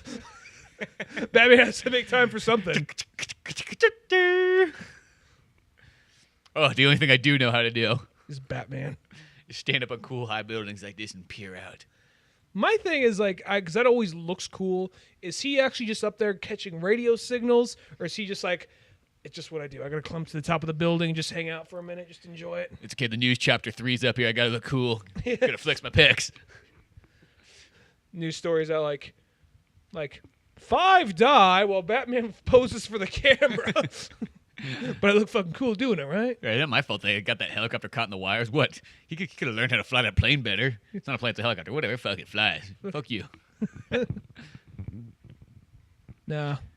Oh, but Hey, remember this part in Lethal Weapon 3? happy birthday, kid. Was it number 2? No, that's number 3 where it's like... It's my Daryl- 21st birthday! Boom! Where it's like, Dad, you shot Daryl. Oh, no. Oh, yeah, no, there's a part. I I think it is. Well, which one is it? Like, there's, where he shot. Well, I'm saying that because he was all sad because I was like, they're playing the Boys to Men song at like the funeral. And this part reminds me of that part in like Long Halloween when like, or Haunted, or one of the Jeff Loeb, Tim Sale books. Yeah, something that had Jeff Loeb in it. We're getting close. Where it's like someone's firing a machine gun and each panel's like boom, boom, boom, boom, and he's up to the camera like that. Oh, yeah. But anyway, I want to say this real quick before I go on to the rant I was about to go on to. This part right here, because at the spoilers, they get together at the end. I feel like this Him and right Bane? No. yeah, it's a very progressive movie. This part right here is actually one of the coolest scenes. This is one of the coolest scenes, but there's this part where this is ultimately like anytime that Catwoman and Batman get in an argument, Batman can just passively aggressive like, remember that time we first met and I caught you steal my dead mom's pearls, but then later you led me into a gate and there was the biggest motherfucker I've ever seen waiting there and he broke my fucking back and then left me for fucking dead, and then I had to not exactly snap my back into place, but I had to have my back punched. Tom Conti had to punch my back into place and then crawl up a fucking, hole and get back and save your ass. And then have to, like, explain to people how I made it back to Gotham because clearly... That never got old. Yeah, that never got fucking old. And then she's like, fine, you can watch football. And just hands the remote. That was Alfred's job. You change it. For all that, You're always on remote duty. I always said that was Alfred's. That's his payment, is I let him hold the remote. Mainly because I just didn't want to hold it. That felt like a peasant thing. I may be for the people, but I'm still a bit of an elitist. I'm not going to lie. I'm not going to lie. It's one of those ones. I like how he shows those like exploding little like dirts. He's just like, the fuck was that? Like, was that supposed to be like, was there supposed to be more smoke out of that or what? Those are the duds. What, did you get that in Chinatown? Yeah, they're cool. I stopped by on my way there. Yeah. Like, I might as well use these now. Like those like snapper poppers that you get. Well, it's funny because those little, they just pop around him. They hardly make any smoke. And he's just standing like, dude, really? Yeah, it's not like it was a flashbang or anything. Yeah. I am the League of Shadows.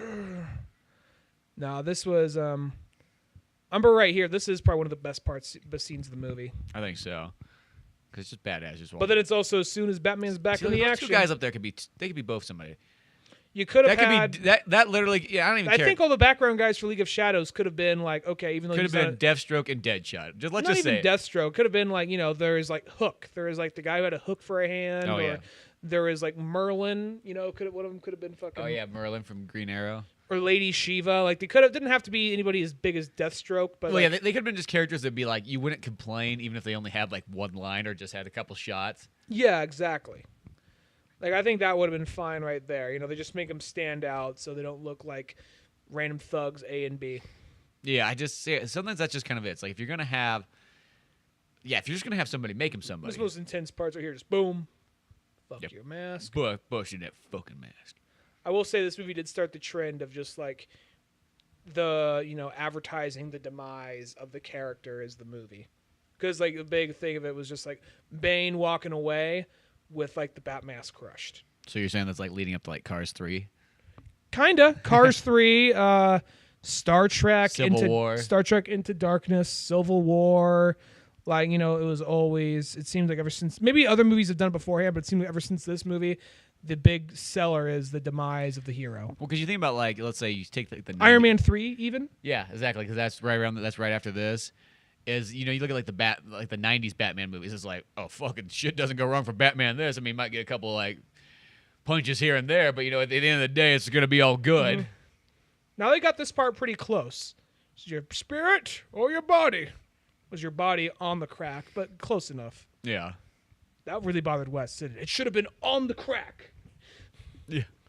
It's funny how there's like always those little things like that just like that would have never crossed my mind, but just certain things, but they all bother us, and we all have our own little things. Just drops like, I don't give a fuck. I don't need fuck that shit. shit. Get rid of this piece of shit. Oh, she does have a conscience. Surprise, surprise. But when there's money involved. She's like, it was worth the money, though, I will say.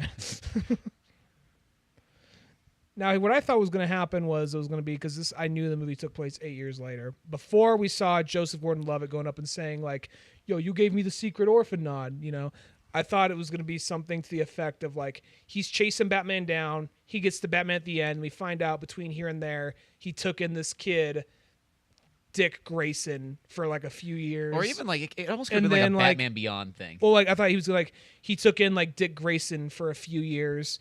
And then, like, he says, like, I told you I didn't want you in this game or whatever like that. He says, I had to help out Bruce, whatever. And then, like, he gives him, like, a spare outfit.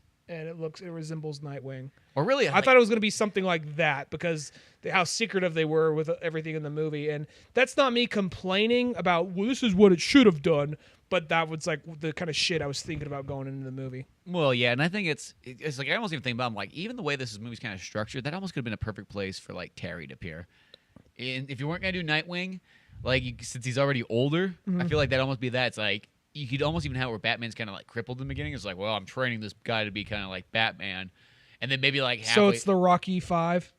Yeah, exactly. Literally, it's like the Tommy. He's got to go. He's training Tommy gun, and then afterwards, it's like the son's like, "Dad, you never hang out with me." He's like, "Damien," slaps him and everything like that. Goes on and then keeps going. But I actually like Rocky 5 too, and that's like the movie that's always like the forgotten Rocky. That is the forgotten Rocky, definitely. And it ends in like the cool thing about it too is because it ends in like a street fight. It's like not even like a regular boxing match. It's just like after you do so many boxing matches, you got to make it different somehow. And that's what I think. I think some people don't like that movie because it is different, but I think that's what I like about it is it is. And even though it has a kind of a kid who's like, but Dad, you just never hang out with me. You're always hanging out with Tommy Gunn and saying how cool he is and how big his muscles are. And when you guys compare cocks in the mirror. Maybe if you weren't such a fucking pussy. You know how to throw a fucking punch, then get into accounting. But Dad, you fight like a real man. Yeah, you always told me not to fight. Well, yeah, but I was expecting you to read between the lines, you fucking bitch. Start fighting against it. That's what I did. Always be fighting, never stop fighting. Yeah. Thinking is the stupid man's game. Fighting's how you make movies. I'll say this. I actually thought that there's another thing they're going to do because they showed this. They showed him more with a beard and looking haggard. I assumed that like this may have been like a flashback. Like he was going to he knew Bane during his training and then Bane's back in town. Yeah. Something kind of like that. You know what I mean? Like he got his ass kicked a bunch of times. Like, guess who's back? Bane is back. Back again. Tell a friend. Kill some men. No. Lou from Paint in Black, his favorite song. Back again. No. Bane.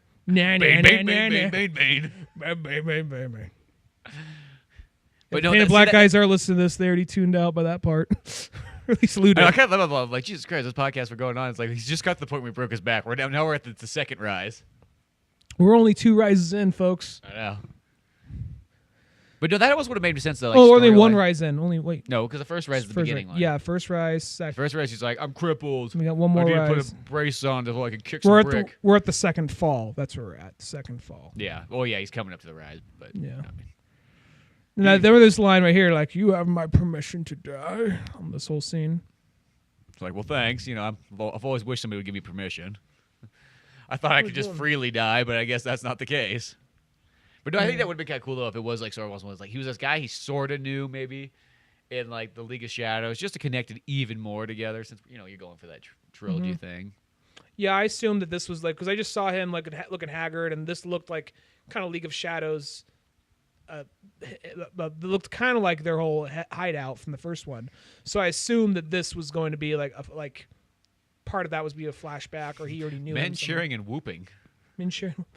And the Blackgate, they never used Blackgate, so that was cool. Yeah, because I know nowadays they use Blackgate a lot more than they used to, but Blackgate used to be back in the day like the one that was Snappity snap. Like I like if you actually look at better. I understand, but like you could see his hands were just they did the total like. She did a spin. He just kind of twisted his arms. She wasn't even holding them right there. Yeah, just kind of like. But once you add the sound, see, it's one of those ones when you don't see the sound effect. That's when you kind of notice that. Mm-hmm. When the sound effect's there, you kind of get. Mission new CEO, bitches. Everyone gets to wear a fucking mask like this from now on. Fucking tight, right? I know you want one. Don't lie. Oh, if I sure shit want one, fuck yeah. I'm gonna give it to you right He's now. like, I pulled out my checkbook already. When do I get one of these masks? Guys, check this shit out. What I got down here. Isn't this fucking awesome? It's just show and tell day with Bane. I like the idea of Bane just being like, God, like he has this whole sinister plot. He wants to destroy everything, but he's just super excited about it. Like, guys, check this shit out. Look. Dude, I'm so gonna break your fucking back with this new knee brace. Check this out. Isn't that fucking awesome? Feel it. Yeah. Yeah, pretty cool, isn't it? Oh, look at all this gear. And poor, he's like, you guys find my son? You find Goofy Gordon here? I can't go out. You know, he's out there alone. I'm afraid he's gonna get AIDS. Max Gordon. Goofy Gordon. Goofy Gordon out there. Tom Conti right there. I remember I was like, because Tom Conti, he was another guy whose name was like not like advertised what he was playing. It's like, maybe he's Hugo Strange or something else, you know? Yeah, exactly. So he's got to be somebody. But yeah. Like, okay, let's do this again. This is our only entertainment. Try to see who's gonna climb out today. What do they? My thing is like, what do they? I'll say this that they seem to have this code like, well, we have no problem like attacking a child, but dude's got his back broken. Come on, we got to leave that guy alone. Yeah, exactly. You know what I mean? And I like how there's just like a rope just left down there. Like we like to give like slight hope. Yeah. Woo! But you gotta fucking Super Mario that shit. Oh fuck. I guess I could like possibly snap your back right there if you fucked up too many times like that. Or once even. Yeah. Child. So a child climb out of here. Yeah, that's the whole part. And I want to say they had it's like where Bane looks like a little girl. That's not Bane. That's oh yeah, that's right. They made it bald. They made the kid bald, so it looked kind of like Bane. Oh look, we got TV. It ain't all that bad. See? This is my favorite program, The Static. Shh. It's all about imagination. He's just standing there, just like. Kramer just walked in. It's like, this is my favorite part. I'll say this movie does, even though we are kind of we would kick in the balls a little bit. I will say, I still really. It's one of those ones. I know it's like that one where it's like literally beating up a kid at school and being like, he's still one of my best friends. Want to come over tomorrow? Yeah, it is. When no one else is here, because I don't want to get judged. I don't want to get judged. And you're like, he comes on over. You're like, okay, have a great time. Put this bag over your head as you get out of the car. Okay, and then get all the curtains down. Okay. And it's like he's like, oh dude, he's really fun to hang out with, but you just can't fucking don't tell him when you go to school tomorrow. Don't look at me, dude. I'll nod at you. I'll nod you like, hey, what's up? I'll nod at you like you're still a human, but I don't want to talk to you. Yeah. Keep it minimal, all right? You know what I mean? You understand? I want you to hang out at the library the whole time because that's a good place where you can be. It'll give you something to do, and you won't be minimal interaction with me. Yeah, we can hang out later, but we gotta wait till it's nighttime so no one can see. Yeah, don't come walking around my house in the daytime. You come walk around my house in the fucking daytime. That's it. You're cut off. Gig's over. You know what I mean? I know you really want to play N64, but that's not gonna work. Now go over there, just read your books, okay? Books of your friends. I know that. You probably relate more to your books than like you like that bitch in Beauty and the Beast. Yeah. That's so funny because the whole town's like, she's fucking reading. Like the whole town has to break it out in a song. Like this bitch likes fucking books. What a fucking loser. She's like all these stupid, incompetent fucks. She just walks through town. I didn't see that movie. It really didn't jump out to me. Which one, the new one? Yeah. Well, the weirdest part is, okay, you know when she goes to the library in the cartoon, it's like there's books everywhere and she's fucking riding the ladder across, like, I love books. And the new one, it's like, it almost just feels like if it would be okay if we made this like at our house. But I have more books at my house than this person. There is literally like 10 books in that library. Really? She shows up and there's a black dude there. He's like, yeah, man, you want some books? Like just like that, I'm sure. Disney being like, progressive. Yo, I'm French. Shut the fuck up. But well, yeah, because they felt weird because they just like shoehorn black people in random places. I mean, a couple of them you're like, God, they put up. I'm like, oh, well, the black people are like the waiters and waitresses and slaves. Okay, well, I guess that sounds like 1800s France. But like the library, though, I'm like, dude, there's like 10 books in here. It's like, dude, fucking get a couple more book racks and go to the used bookstore and buy some fucking filler. Like, what the fuck is this? Like, I was so like, it felt so cheap. You know what I mean? It looked like if you would have made it, and you're like, this is the only room we have, and we have these 10 books. This is how we're going to shoot this scene. Well, I'll say one of the few appeals of like, Beauty and the Beast. We'll get back to real shit in a second. But Beauty and the Beast in the first place was the character designs and the look of just the look of the movie. And that one, the live action one, it's like, well, they had to tone everything back. It's not a cartoon, so character designs are just like, oh, whatever, you know. Well, it's one of those movies. I'll say this: it's a good movie. It's fun to watch. But at the end of the day, you're like, why would I choose this version over the cartoon, the superior cartoon one? Doesn't this guy look like he hangs out with like Jesse Pinkman or something? Dude, he just shot right there. Yeah, Doesn't look like he's part of League of Assassins. Just some kind of like the League of Myth. yeah. A few steps down. Oh, sure. I don't like guns. No. Guns. Like, Guns bad. it's like, Dad, I just shot somebody. Goofy Gordon. You put me through the Goofy Gordon. yeah, put me through the Goofy Gordon. He's like, I don't know if I can take this anymore. Well, you sound like my son when I took him out hunting for the first time. I just shot a man. Well, you're on a better track than my son. Yeah, please shoot more people. I'll make you more of a man. Like I was like Goofy's like this guy. He's like realistically, he's this very like proactive like father, but like the more that his son goes the opposite way, it turns him more conservative. he's like, well, He can't help himself. He's like, you sound like a good boy, John Blake. Could you go and be friends with my son Max? I mean, now friends. I want to stay friends. I want you to take him out to places that have women. Go find. Do those emo bands still play? There's a lot of women at those concerts. I want you to go find one of those ones where there's like a 4-to-1 ratio. Oh, he's there. I see it on his Facebook. He's there all the time. Oh, good. He's making out with the guys in the back. Oh, God. Fuck. He's like, God. Okay. This might seem a little old, but I don't really give a fuck at this point. But remember the hair metal bands. I want you to go find those. There's a band called Bullet Boys. It's one of my favorite ones.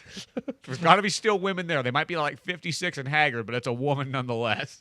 Just want something for him. I just want him to be happy. Goofy Gordon, I think he is happy. I just like No, he's not happy unless there's a woman in his calling life. for help. He's calling for help. I know my son. See, this mayor guy's wearing makeup. It's all. It's you can't trust this world. That's the people our kids are looking up to. A mayor with wearing eyeshadow. Look at that man right there. He's wearing makeup too. It's like, oh no, that's just grease That's underneath for like. No, football. that's makeup. You know what I mean? See, it looks like that, but that's the start. They're all to it. in on it. Look at them. See, they're all They're gay. all so stern. Looking for an excuse to go fondle balls in a big pile. You can always spot a fag at the football game. Is the one that's got the black eyeliner on. That's not eyeliner, but no. That's what it is. Look at that guy's even getting creative. He put it curvy down his cheeks. He exposed himself. He wants to stand out. Oh. It's always kind of fun to like look at like the background audience. I think sometimes it's stuff. Okay, you're excited. Go. Yeah.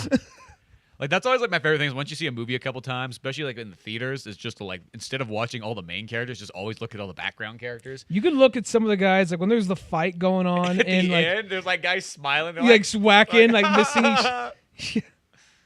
Well, I like that because that part kind of reminds me of Gangs in New York at the end. When Yeah. they're all like just charging at each other in the street with like no guns, just like riot sticks and shit. Like that part, like epic shit like that in this movie's pretty awesome, you know? Yeah, exactly. But then it's just like, if you look at them, a lot of them are like laughing and smiling while they're kind of like Batman and Bane are tussling.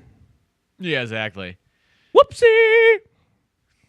Boom. I like all those guys are like, keep This going. These Cisco. Now I don't fucking keep up with the sports, but Cisco is a big time sports fan. One of the reasons why he like fucking whoever that basketball player is, whoever that guy was. Football? Did I say bat? What the fuck's wrong with me? Basketball. You said basketball. Baseball, Whatever, the guy's out there the guy throwing with the the ball. sponges, that football player right there. Cisco's like, yeah, right. Like that guy can make that kind of yardage. I seen him. That's fucking bullshit. I fucking hate that guy. Too bad he gets sucked up into the fucking hole in the ground. Like, okay. That's like one of the problems he had with his movie. So is that like a real sportsy guy? Well, those are all like I guess Actual real football players? Those are actual football players. Well, like actually, I should say this guy. I was like, I probably should assume that that's who they're gonna hire. Like, we got all these, guys from like acting school, like to be like football players. I'm actor. Like, I'm not sure if they all are. That guy was apparently. Huh? And who did he play for? I don't know what real team he played for, but this Well, I know Gotham he Rogues. plays for the Gotham Rogues. But I mean, like, I'm talking about like.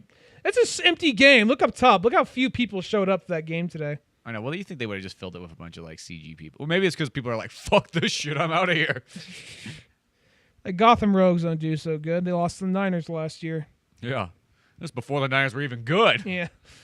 Been like 20 years ever since Joe Montana went away. Oh, those Montana like- people. I mean, Niners Goofy are Gordon's like, I better make a call to Joe I'm Montana. lowballing. Like, yeah, Joe Montana. Or Jeff Garcia. Oh, Jeff Garcia. Like, I actually don't even really know. I really even keep up with. I really tried hard. I tried hard to be into football. I really did. But See, at least that's all. That's what it is. You just got to give and it your I go. just couldn't get into it. I would watch the games. I would get bored. I was playing football in high school at the time, and I had a little bit of fun with it. But I was so fucking bored watching it, and I was trying to learn names. This is like 2003, 2004, and Jeff Garcia was the main quarterback at the time, and I just could not get into it. Was it Jeff or was it Jerry Garcia? No. No. He's dead, and he was a part of the Grateful Dead. Yeah, wait a second. Different team, different sport. Okay.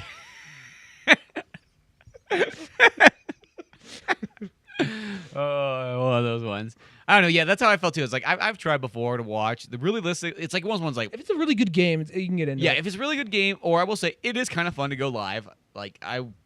But I'll say this: if I'm gonna choose a sport, I'm gonna choose hockey. Hockey, because someone's always getting fucked up. Yeah, something's always going on. That's way more fun. Even though I will say this too, at the same time, I couldn't really sit down and watch hockey like every single week. I couldn't do that, but I could go to a live game and really enjoy that.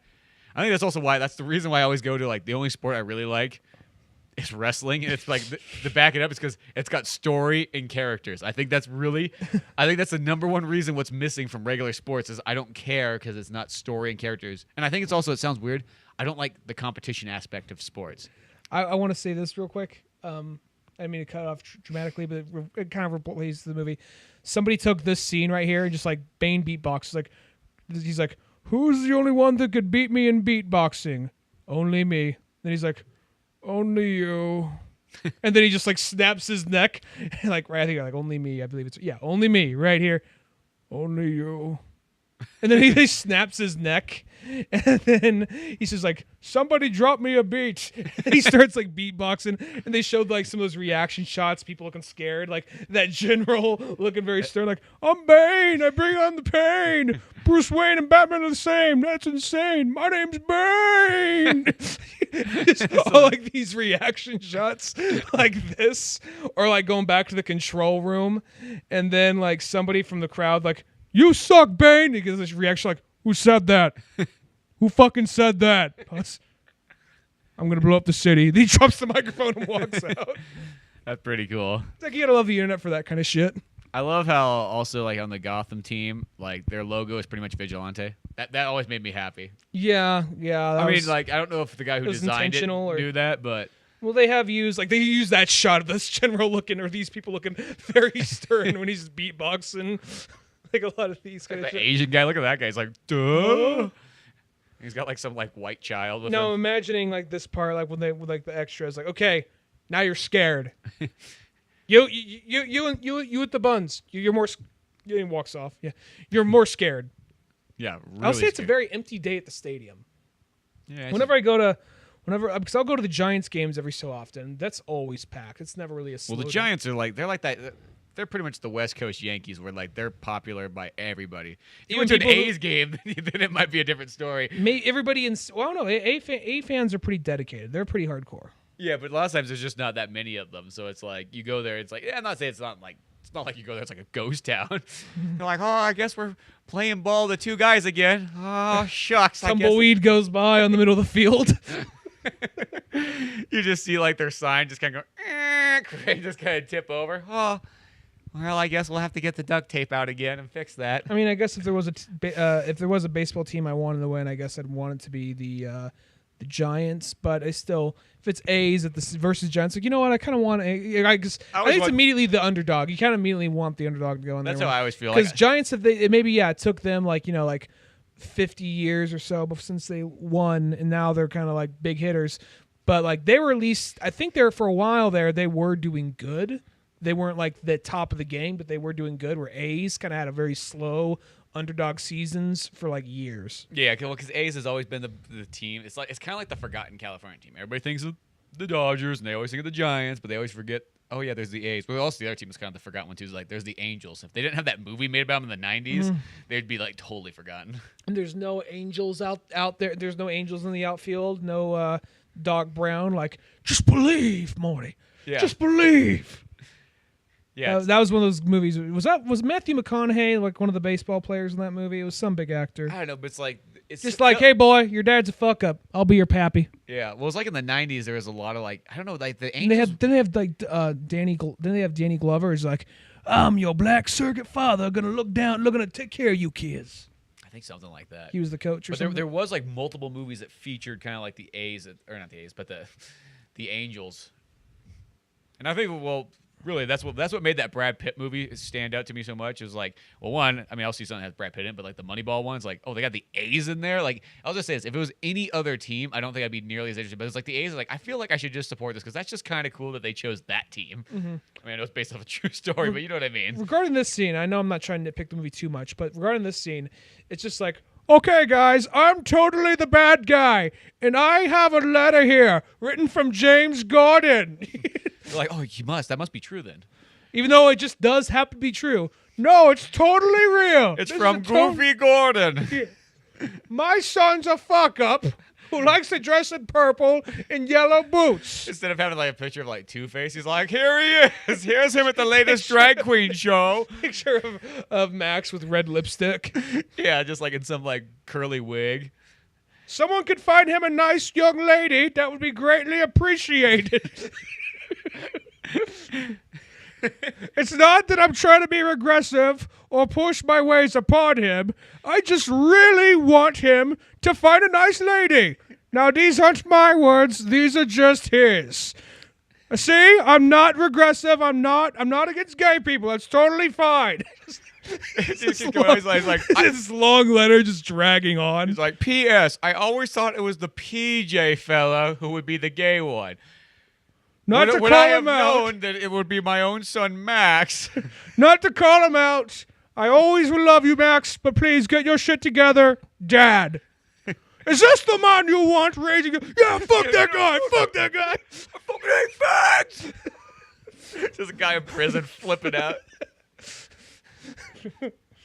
The other odd thing too, it's like, why would they stick like a woman like next to all these like raging like They men? said that there's no room. Oh and yeah, they do have a reason why, but like, some bullshit reason it's not real, but yeah. But But she that can was- take care of herself. She can do backflips. She's Yeah. okay. She can do a backflip. She'll be totally fine. Is that shit? All that shit you wrote about your son? Hey man, if you had to deal with this fucking kid. see, I just wish he'd be like you. Why can't he be like you? You look like a good man. You got a strong gun in your hand. Yeah. A good old man with broad shoulders. Look, a good boy, don't you? Starts like feeling up like nice broad shoulders, All this pent up like a tight great abs, yeah. Smooth. nice 7-inch cock. Soft. Soft. Like, strong enough for a man, yet soft enough for a woman. You know, boy, I haven't had a woman He in just my walks house in away. 33 years. Come on. Let's find Max a woman today. Woo!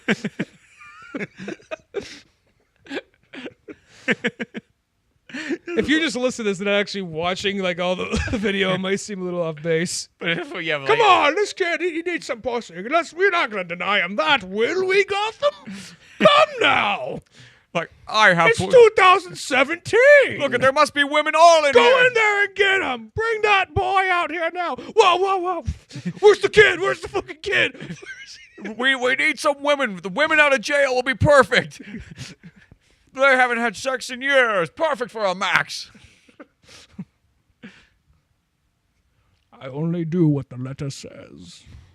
I also like too how like the Blackgate is like literally like right in like downtown like fucking Gotham. Like, hey, so as you know, you're going to the courthouse, and as you're like, you know, viewing some like national like museums and landmarks, you could also visit Blackgate.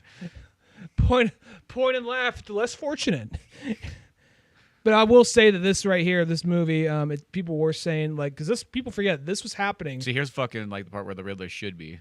Yeah. This is they threw Scarecrow in. Oh there. yeah, Scarecrow's in here though. That's right. This is the part like they made a big thing like this movie came out during Occupy, which a lot of people forgot. And they were saying, is this an anti-Occupy movement? Well, I think like, this just timed out at the same time because I don't think because it couldn't have been intentionally that because as it was being made, I think it just kind of happened to come out around the same time. And but then people are still saying, is this like why poor people are evil? It's like, no, it's not saying that. It's saying there's bad people on both sides and people just use like whatever to, to their advantage. Because they blatantly had rich people on that side helping them out. Yeah. By this day, so we'd be like, well, this is why we can't trust the Mexicans because they will get a giant bomb, put on a mask, and take away our sportses. He said he was trying to go to the See, that's what they're doing. They're destroying that football arena because they're going to put a soccer one up. So you can't. We could just kind of, it's the same basic kind of feel. We just had to like, just change the grass. No, it's been tainted. Yeah. They got Gatorade blood all over it. Dude, you been fucking drinking again? Shit. I remember, like, I remember where I heard on some podcast, like, I'm glad I saw this now, not when I was a kid. Because if we saw this when we were kids, like, dude, punch me in the back, tell him more like Batman. I know, this would probably be, like, horrible as a child. It's probably like a Kevin Smith podcast somewhere. But, yeah, there are those things you'd see. Like, yeah. My whole thing, whenever I get, like, a big back pain, I think, like, if somebody did just start, like, socking me in the back, what's going to happen? Will it work? Well, you kind of need some kind of, like, imprisoned chiropractor. Which one? You should wonder why this chiropractor's imprisoned. This guy seems very overly qualified to be here. Yeah, it's just like, that it's that kind of thing. You got to question why he's in prison. Like, what did this chiropractor do? Like, why is he not out actually working? I got to go a little bit of Ra's al Ghul's backstory right here. Remember this guy was even credited as young Ra's al Ghul. Uh-huh. Fine, go take my woman. I don't give a fuck. Fuck you, man. I'll walk this fucking desert and fucking find something cool. Some bullshit. Got my camo pants on. Good to go. No, like, yeah, that's right. Because they kind of like they fused. Bane was born in there, but they took a little bit of like Talia's story and fused it with. Oh yeah, like the Bane story. Talia in place of Bane, but Bane was just the mentor looking after. So that's kind of clever because I didn't see that. I mean, I figured that like, I knew those would be Talia one way or the other, but I didn't see it was going to happen this way. Yeah, because it's supposed to be like Bane's like that kind of story. It's like, where was he? He was in prison. So what did he do all day? He worked out and fucking read. What else do you do in prison? Well, it's also like, why is this guy who's overlooking this child being like the nicest guy, just overlooking this child, being like, I'm the one who's gonna burn down a city. That's how pussy it is. He's like, I love this child. Well, it's also kind of weird because it's like he fell in love with her, but it's like, okay, how old does he got to be right there? How old does she got to be? So it's gonna be like at least, I'm gonna lowball it, a 15-year age difference. Yeah. Well, Lowballing. maybe a 10-year difference. They're probably not that far off. Like maybe she's like, like 7, he's like 17 right there. Yeah, I was gonna say something like that, like fucking Legend of Zelda years. Still kind of Is that Legend of Zelda years really? Because Link's mostly always 17. And Zelda is usually like, It's like 17. Oh, I was gonna say I thought she was just a little older. You meant okay? Oh, I meant like, you mean just like a similar age? To Legend of Zelda. Okay, I thought you were meaning like an age difference between Link and. Oh yeah, no, not like that. Yeah. No, even like the new Zelda, she's like, it's almost my 18th birthday. I'm going to go out and save things because I'm Legend of... Or I'm Legend I'm of Zelda. Because it's Legend of That's Zelda, my not full Legend name. of fucking Link.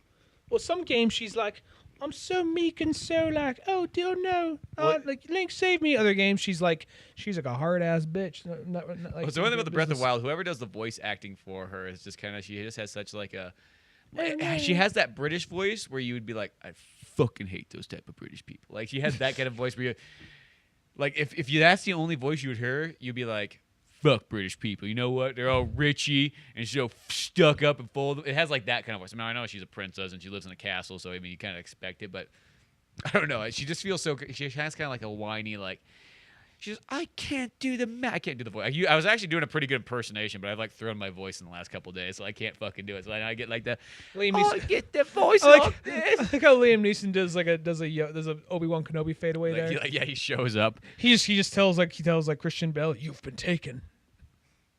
So stretch up here. We'll wrap this rope around you. Punch me in the back till I feel better.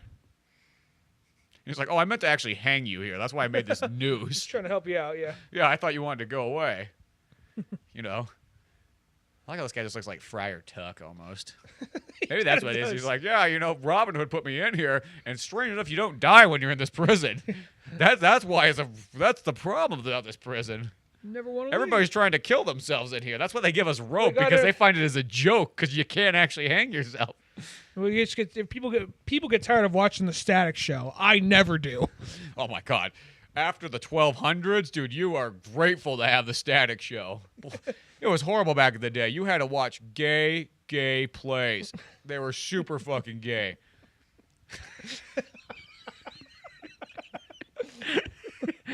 I'm just And by saying. gay plays, I just meant dudes fucking each other for other people's amusement. I mean, like, it got bored. They'd wrestle until whoever won got to get fucked. See, because here's the thing. I was a friar, so all I did was make alcohol all day long, because that's what we did back in the day. You know, that's a friar's job. So what happens when too many, like, worked up warriors get too much alcohol on them? Well, next thing you know, they just start fucking in front of you, and then somehow, some way, they put candles around it, so it seems kind of spectacle-like. Someone starts to play, lost that magic feeling, like on a harp. Like on a mandolin. Down. They even try to do it in front of a sheet to give it that silhouette. Batman just needs a couple push-ups. He's like, no, you're fucking doing them wrong. He's like one of those coaches you always see like in boxing movies where the guy's like so out of weight. You're like, how are you qualified to train this guy? You should have seen me back in my day. That's always how it is. Like I remember I'd see that at the gym too. You'd see like this guy with this like huge like beer gut, and he's like training children. I'm like, That seems like you're setting them up. Like, remember, kids, chicken wings when you're done with the workout. I want you to go down to Kentucky Fried Chicken, and you're gonna get the family pack, but you're gonna eat it all to yourself because you need the calories. Get the mashed potatoes too, and I want you to kind of dip the chicken in the mashed potatoes, dip it in the gravy. Remember, you want the calories now because you're gonna get big and strong. Somebody like I remember we were at the party a few days ago. I won't say her name. Somebody was talking. You were talking about somebody like, oh yeah, that one person. You know how Patton Oswalt has that fantastic joke about the KFC bowl?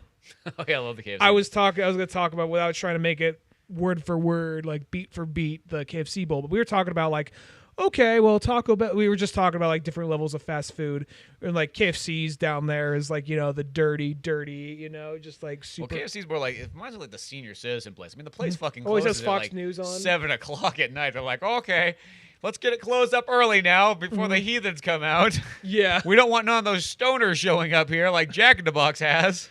And then what ends up happening is like they have the but no, we were talking about like I was about to mention the KFC bowl, like the guy, particular person we were talking about.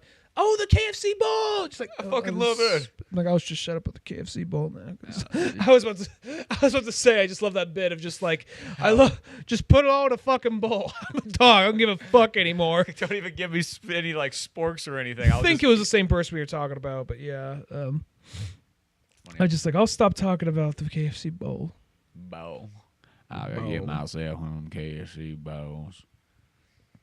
Just rating all the food. Like, hey, I came for the Twinkies. Where the fuck are they? Oh, well, the last guy came in here and took them all. Fuck that. This guy kind of looks like a Harrison Ford, actually. He does. Oh, Goofy Gordon, good to see you back. Well, we know we're out there looking for your son. Well, he just gave us this note. Well, what does it say? I'm free. I'm free. Oh, and then there's a picture with it. I don't know if you want to see it. I've been released. I mean, we have it here. We can show it to you. I'm going to say it's a little bit graphic. You know when you go see, when you see a movie and it says nudity, you're like, oh, okay, I've seen nudity. Then it says graphic nudity. This is the graphic nudity, okay? Okay, yeah, and I'll tell you this: there was no heroin involved, so you can't play that one off. That maybe is the reason. He said he's sober and happy. He's like, no, this can't be. I mean, if there was drugs, I mean, I could understand. You know, it's kind of like the '70s. You know what I mean? There's nothing gay about the '70s because it was just that time period. You know what I mean? You can fondle another man's balls, but it's because you're on cocaine. It's different. You're just comparing sizes. Yeah. Like, what's your secret? Yeah. See, that's why, like, you know, that guy who wrote about the, you know, Pete Townsend and, you know, Mick Jagger and David Bowie having the threesome, that's okay. It was okay then. That's acceptable.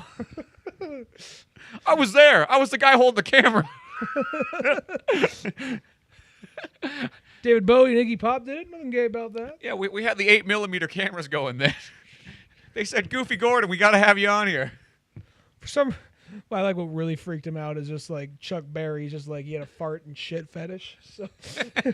You know, well, the worst part too is he wanted me to get a low shot on that with the camera. I just didn't like being in that position. I never wanted to watch that video, but there's a whole thing where he's like, this chick just got done pissing. I'm like, now give me my breakfast.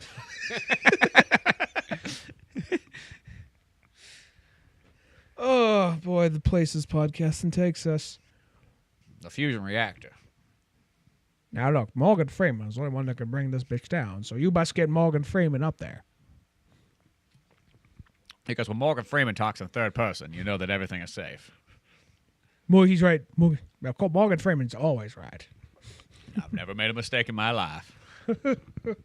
I mean, Morgan Freeman has made a mistake in his life. Me, the Does he always fucking do this? Fuck yeah, I always fucking do it. Look at me. Yeah, but has Morgan Freeman ever been wrong? I can't believe yeah, I guess you're right. This conversation. Yeah. All right, let's get this going. All right, guys. See you down there. All right, should be a good time. Oh, bullshit! Oh, fuck. Like how we now just started dubbing this movie more than like anything else. Let's dub it on a podcast. I guess Morgan Freeman was wrong. You know, it's I don't think we've ever done a 2-hour, 45-minute movie. So no. God damn, is that how long this movie is? I believe so. Oh, I kind of forgot. I was thinking it was like 2.5 hours. I'm like, that's about right. But I'm like, oh, maybe it is that Maybe long. if we take out the credits, maybe it's 30 minutes. Oh, yeah. Well, yeah, you're probably about right. That's about right. I will say Bane looks like he does a lot of things without a whole lot of effort. Like, he'll just kneel down and just like... I mean, I know that's got to hurt, but just like, oh, I'm just going to kneel down. Oh, you're dead. Go to sleep. Go to sleep. Now. Think of the ponies. Think of the murder. Think of the death. Think of the fire. Yes, the fire. I'm out. Get rid of it. Hang this boy. Hang him somewhere and put a note on for Max. Let him know his father's still worried about him. And like that kind of shot right there, like that kind of creepy ass shot. Those three guys hanging, like that's you got to give them the credit. I guess one's like, fuck, I gotta get some sit-ups in now. They're hanging people. Friar Tuck, shut the fuck up.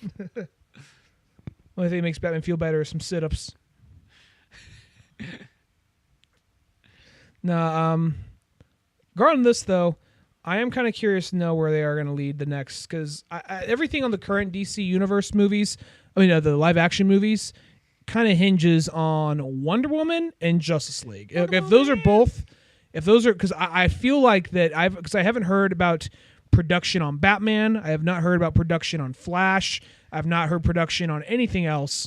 I've heard ideas. I honestly think though they're waiting on standby to see how those two movies are received. Because, well, I think it's just one of those ones, like in a sense, like they did Batman v Superman.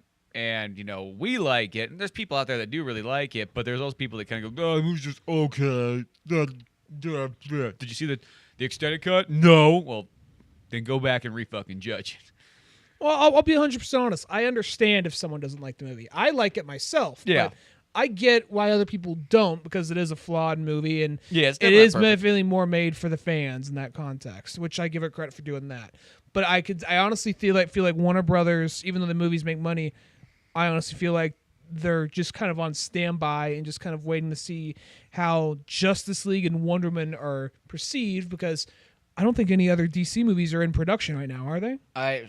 They're probably like in like kind of like on hold. Like planning it out, because like if those don't do good, then Well, because I think it's like the Suicide Squad was, I think, the one that also threw him like the biggest curveball, because everybody was so ready to love that movie. well, yeah, that movie was set up because that's one of those movies gonna be such a forgotten movie, like in the long run. It'll be like kind of like, I don't mean that in a bad way, but I mean It might be like a Batman and Robin kind of. It'll be like.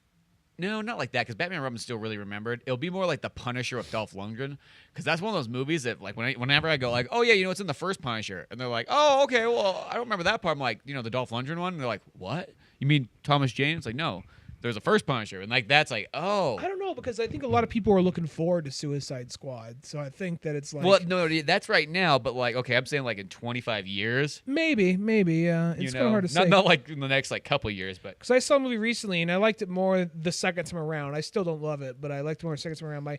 My parents actually liked it, though, which surprised me, so... And that's kind of those ones, like, I could see somebody who maybe didn't watch a whole lot of, like, those movies enjoying it maybe a little bit more, because I think kind of like one of the downfalls to it is, like, I know somebody was complaining about, they're like, it's another one of those movies where there's a giant beam coming down to Earth at the very end. He's like, I don't know how many movies fucking had that in the last 10 years. I didn't think too much of that. I'm like, oh, you're right. I think City Transformers Destruction, had Giant it. Beam.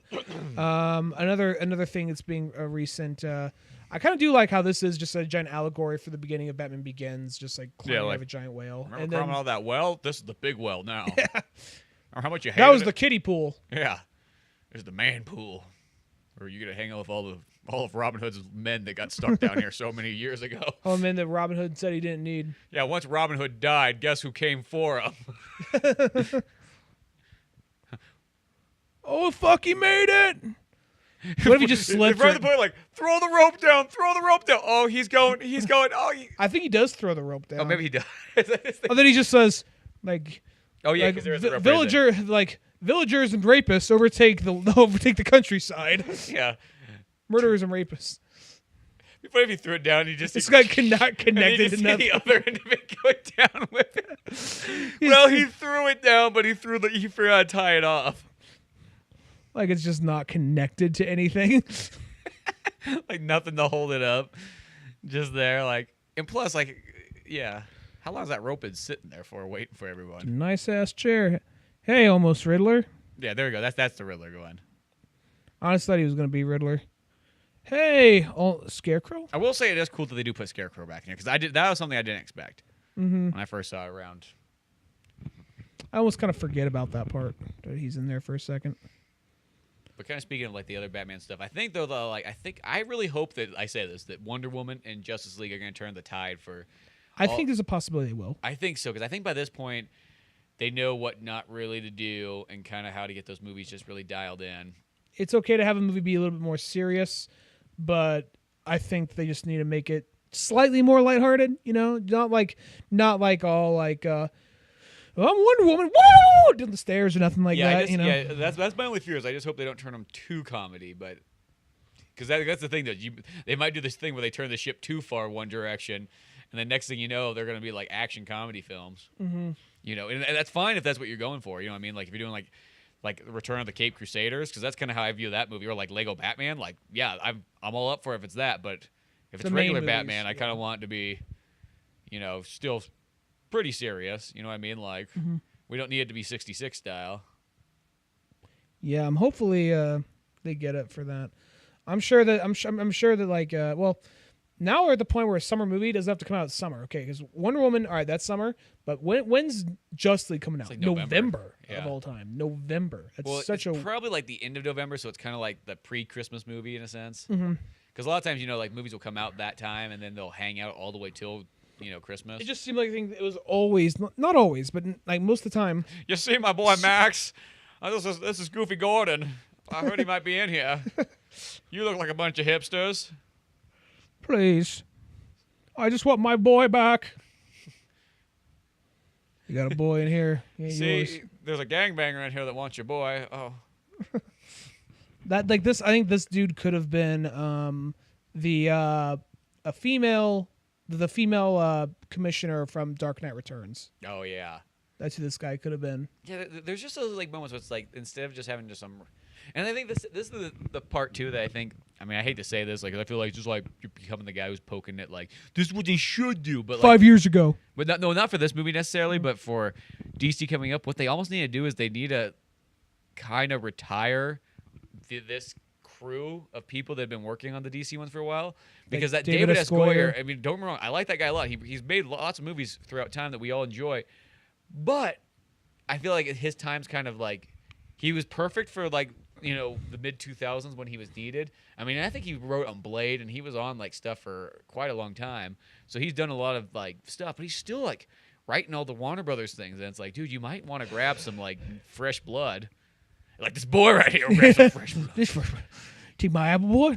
You know what you get for taking an apple. I guess just smash him in the face with the fucking apple, of all things. But I was gonna say, I think that was the kid. I was like, that's gonna be Damien or Jason Todd or some shit. No. Yeah, he looks like he'd be a Damien. Yeah. Why she's like just took the apples, like this is my payment. That's fair. A bite of apple's worth. No, I seen getting the full apple. Oh yeah. I remember so many people in the theater like, what on this part? Like, is that really that surprising, dude? That he's back? Is it that surprising? Well, they didn't think Batman was coming back. Well, that he just got back suddenly. Oh yeah. Yeah. Who's Batman? It's like he goes to a city. It's not like he's walking in like. There's like literally it shows that shot going to the city. Mm. But whatever. I was gonna say,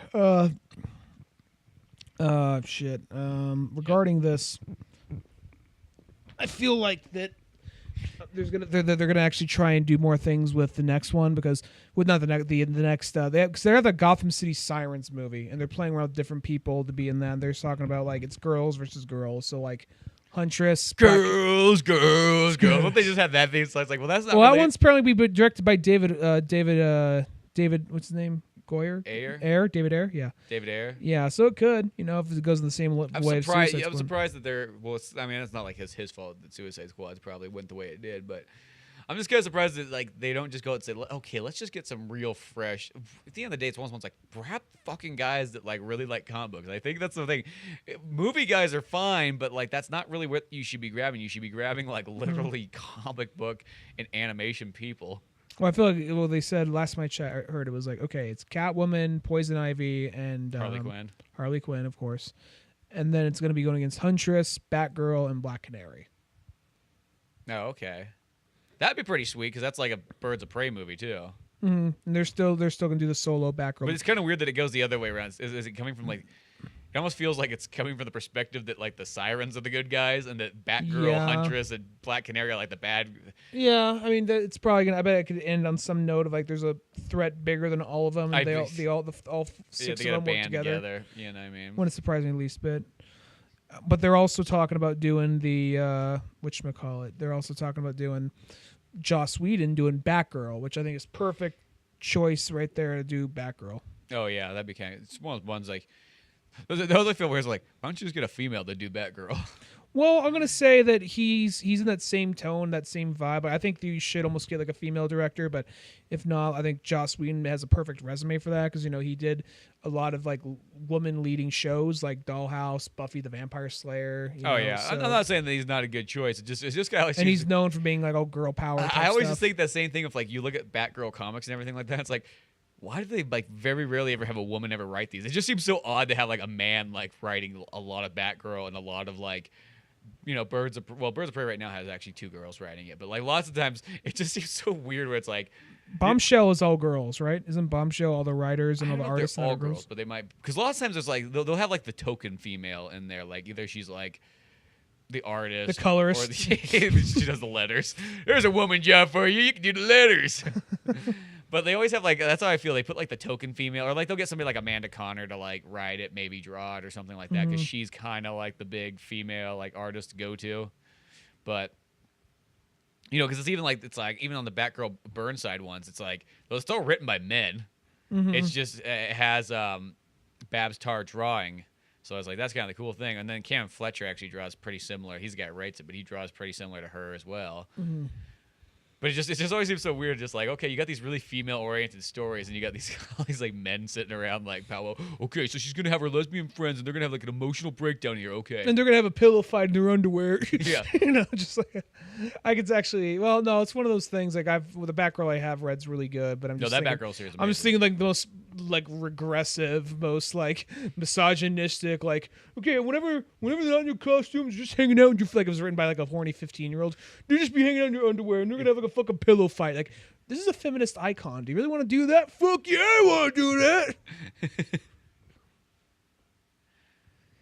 Yeah, so But going back to I what you wouldn't say it's said- like feminist because feminist almost makes it because when you say feminist, it almost comes across. I'm more- not talking about those crazy feminists. Yeah, that because are that like, always seems like I'm not talking about those ones that are all about like the he's fucking man spreading. Like none of that bullshit. yeah because it always sounds because to me feminist just sounds like you're almost like a Nazi of like that's like saying you're being like the Tom Cruise character for like the male rights like where you're going like super far and fucking what's that movie? misogynist. Yeah, like that. But what's the movie? The one with the toads. Magnolia. Yeah, Magnolia. You know, that's like the best character in the movie is Tom Cruise. But Well, I'm fucking not like hilarious. I'm not trying to say like I'm not there's a difference between like real feminism and then the crazy one-sided shit that people kind of drag on and on about. That we see a lot of like in BuzzFeed or whatever. yeah, that's what I just feel. You should just be an equalist. If you're an equalist, then everybody's treated. Yeah, equal. that's where I don't really identify as a feminist or anything like that. But it's just one of those things. I know what people. I don't think generally you could mean. identify as a feminist if you're a man. No, there's a lot of guys that do. Well, they but- say they do, but I don't think you technically can. You know what I mean? Like that wouldn't make. It's like It's more one of it's those- like being a Jewish person saying you identify as a Nazi. It just would seem wrong. You know, I don't know. It's on that extreme right there, but or it'd be like being. Let me see. I'll pull. no, I know what you're saying. I know. You know It's what I like mean? saying. It's like saying like. I guess it's one of those things that. Because it's literally feminine, so feminist. No, I get Yeah. what you're saying. I'm not trying to say that. I'm trying It's to like say. Bruce Jenner trying to say that he was a feminist. It just wouldn't work. Well, that's what's so fucking ass backwards on every level about Bruce Jenner because he's like a guy or whatever. He became a woman and he's still against gay marriage and whatever the fuck. So it's He's like still like big and like broad-shouldered and looks like he's gonna like punch somebody in he's the. like I still don't agree with gay marriage. Like motherfucker, you just whatever. Okay, It's like, you're like the gayest of them all. Bruce Jenner, the Gayest no of them. one you see gayer than he. It's like Batman. Here's a sign. Max left it for us. He's like he said we had to burn it to show it for you. Okay, so check this. All right, guys, check this out. While people are dying and suffering's going on, I'm gonna go up there with a thing of kerosene and just drip by drip all down the side right here. Batman making a shine. It's gonna be super oh, shit. badass when it's done. Like I like to imagine the scene where he's just dripping like Batman. He's just like humming to himself, just dripping. Like on a skyscraper, like there's somebody in the window looking out, like, hey, it's up. Just keeps on doing it. Good job. No, it's one of those things though. It's like I ain't taking photos right now if that's what you want. No, I'm gonna say though, like I'm gonna say you can hashtag that shit if you want. Yeah. Just wait till I'm done. I don't want them to know I'm right here, Yeah. Don't want to spoil the surprise. No, my whole thing is like the whole I'm not even gonna go on that whole thing. The whole like just regarding the whole like feminism thing though. It's not like ideally I think the whole spot about like well like it's like all the anti-man shit like that kind of shit. Yeah, because that's not equalist. Yeah, it's more like, and I know that because I know girls that identify as feminists, and they're totally like really forward-thinking, progressive people that aren't trying to like bring anyone else down in the process. It's just you get the ones. It's a fuck you. Yeah, fuck you. Boy, you need a costume. That should have been what the only line right is there. So he says like, we're working alone, wear a mask, but here's a mask. Got one for you right now. It was creepy how much it matched. One for you right now. That's the one thing. That's part right there. I think he should. You got something a little bigger? What are you gonna say in a second? Yeah. You don't Just hear like drops his fucking cock out. the rod of justice. Yeah, that's what we're calling the Justice League movie. Just picture Batman just about to unzip his pants. Shit. It just has like the shot like the Rolling Stones album, but it's like Batman's like garage. You just see like the bat Sticky belt and he's like fingers. zipping it down. Bat fingers. Look, yeah. Should be the next Lego Batman one. I know that's like geared towards children, but I just think still like having the Rolling Stones like fucking look like logo be Bat Fingers. I've seen Lego Batman 2. It's called Bat Fingers. Oh, 30 minutes to go, folks. 30 minutes to go.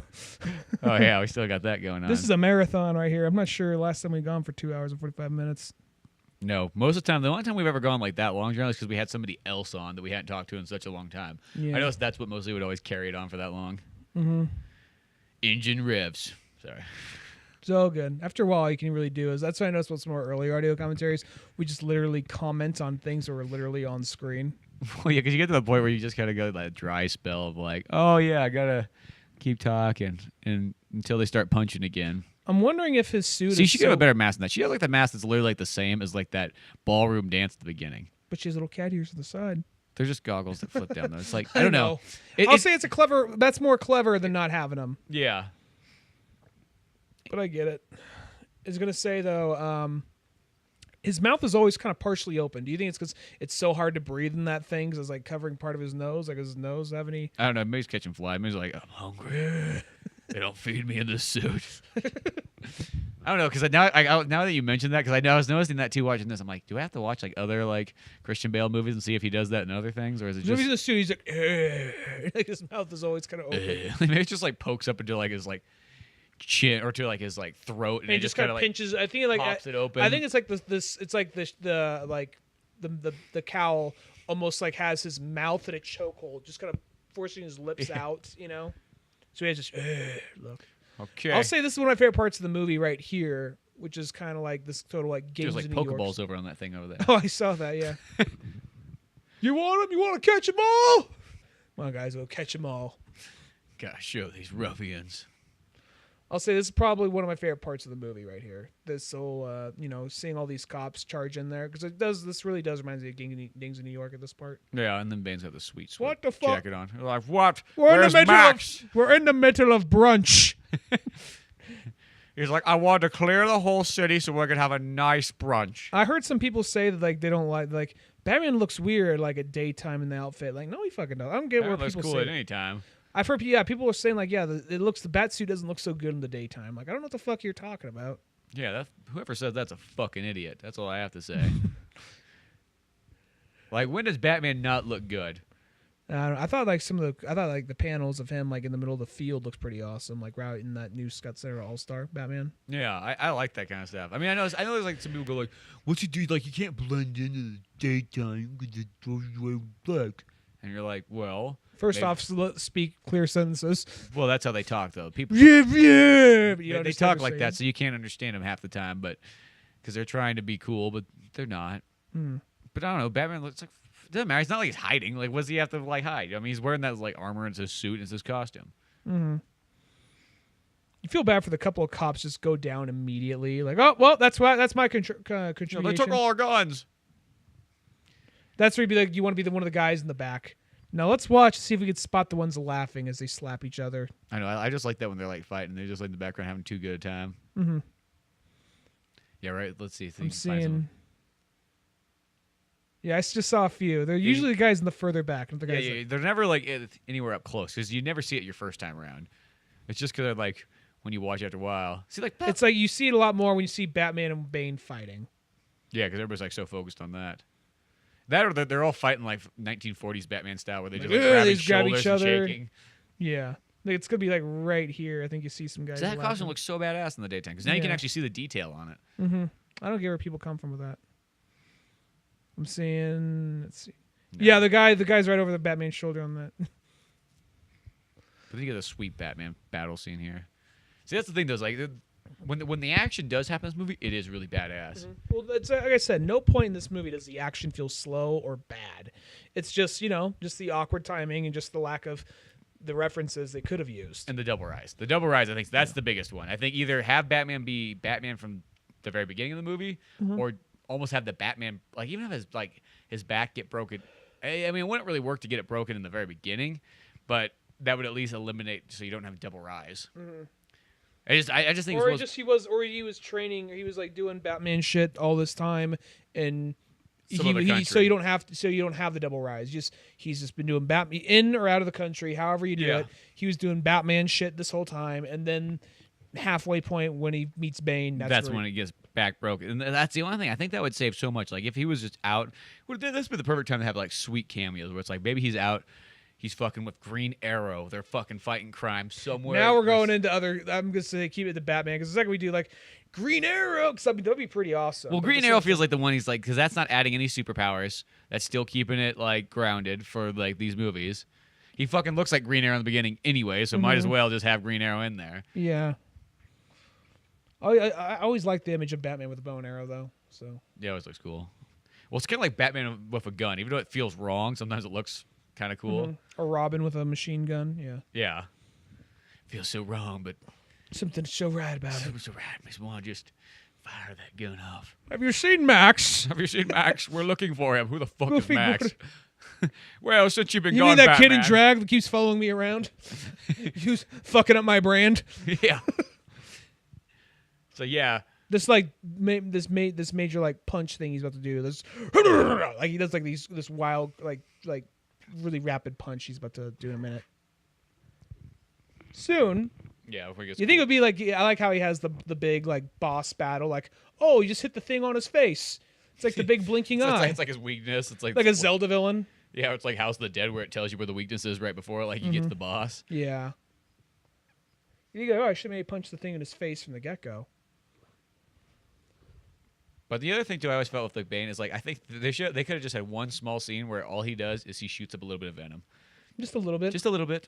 Not asking much. Doing it like a heroin fixing. Yeah, well, kind of like how like the venom was in before Bane was introduced. When Batman's pills? like, was it like pills? Oh, maybe it was pills. For some reason, I thought Batman had. Maybe not. I think injecting. Maybe it was pills he was taking. Where Batman's like, I need to get stronger. A little girl died because I wasn't strong enough to lift a boulder. Now, was that just like? Did somebody see that and like, hey, I like that thing Denny O'Neil did. I'm gonna incorporate that into Bane. Or I think was that so. or is that a lead into Bane? Like, I don't think it's a lead into Bane because it has nothing Bane oriented in that one. I think it's still a couple of years before Bane even appears. Oh, okay. But that's an amazing book, that Batman Venom one. Because I think they sold it kind of like, hey, it's where the Venom came for Bane. And so it made it kind of book just seem like, whatever. But like that one's like, it's got a great story. And just I think the opener too, where Batman, he's like in a tunnel. And there's this little girl, and it's like the water's rising. And he's trying to get this boulder out of the way to save her. And the water keeps rising. And no matter how hard Batman tries, he can't lift this boulder. And the little girl ends up drowning. I just think that's like such a powerful like start to an issue. And then Batman's like, I need fucking steroids, Alfred. Get me the best kind, but not like the regular kind. I don't want to be like no fucking pussy. I need bat steroids. Not that shit. Not the shady not guy in the gym bag. Stuff. Not the shitty guy with the gym bag gives you. Yeah, no, I don't want that cheap stuff that I'm gonna get. Pulls it out of his fanny pack. Yeah, exactly. We need some good stuff. And then it has like Batman where he's like fucking clean and pressing like 1,000 pounds. He's like, I'm getting so strong, Alfred. So muscular. Feel it. Feel it, Alfred. Feel the muscle. I want to feel it. Go away, Max.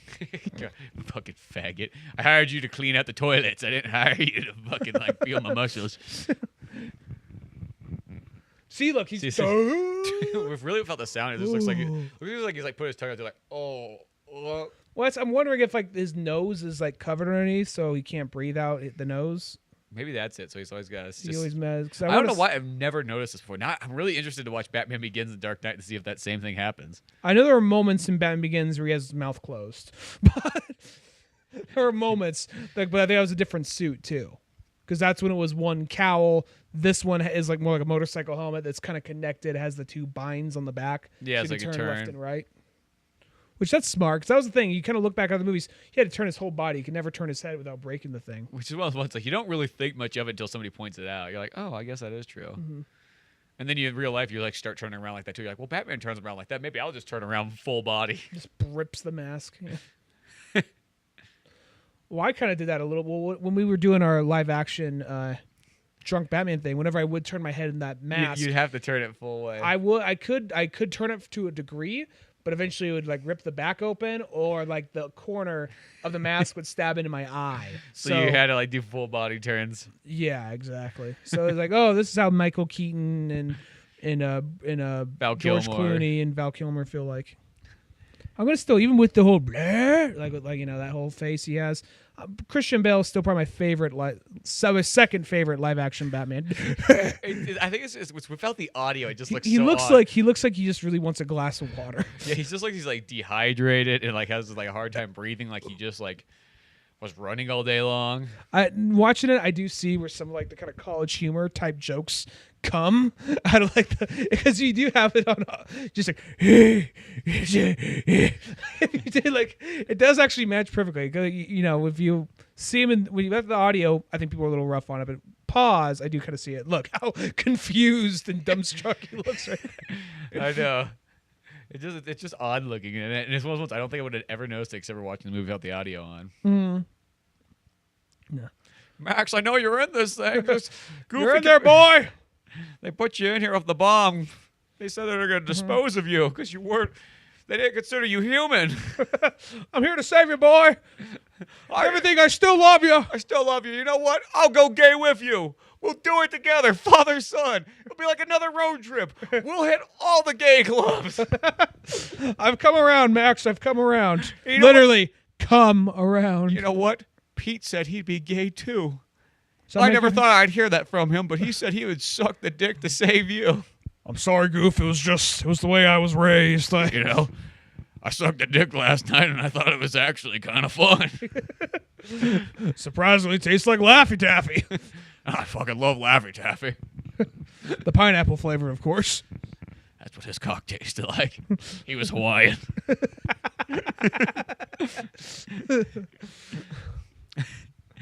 Max just looks like, but Dad, is PJ? No, PJ said you're a fucking flaming faggot and he wants nothing to do with you still.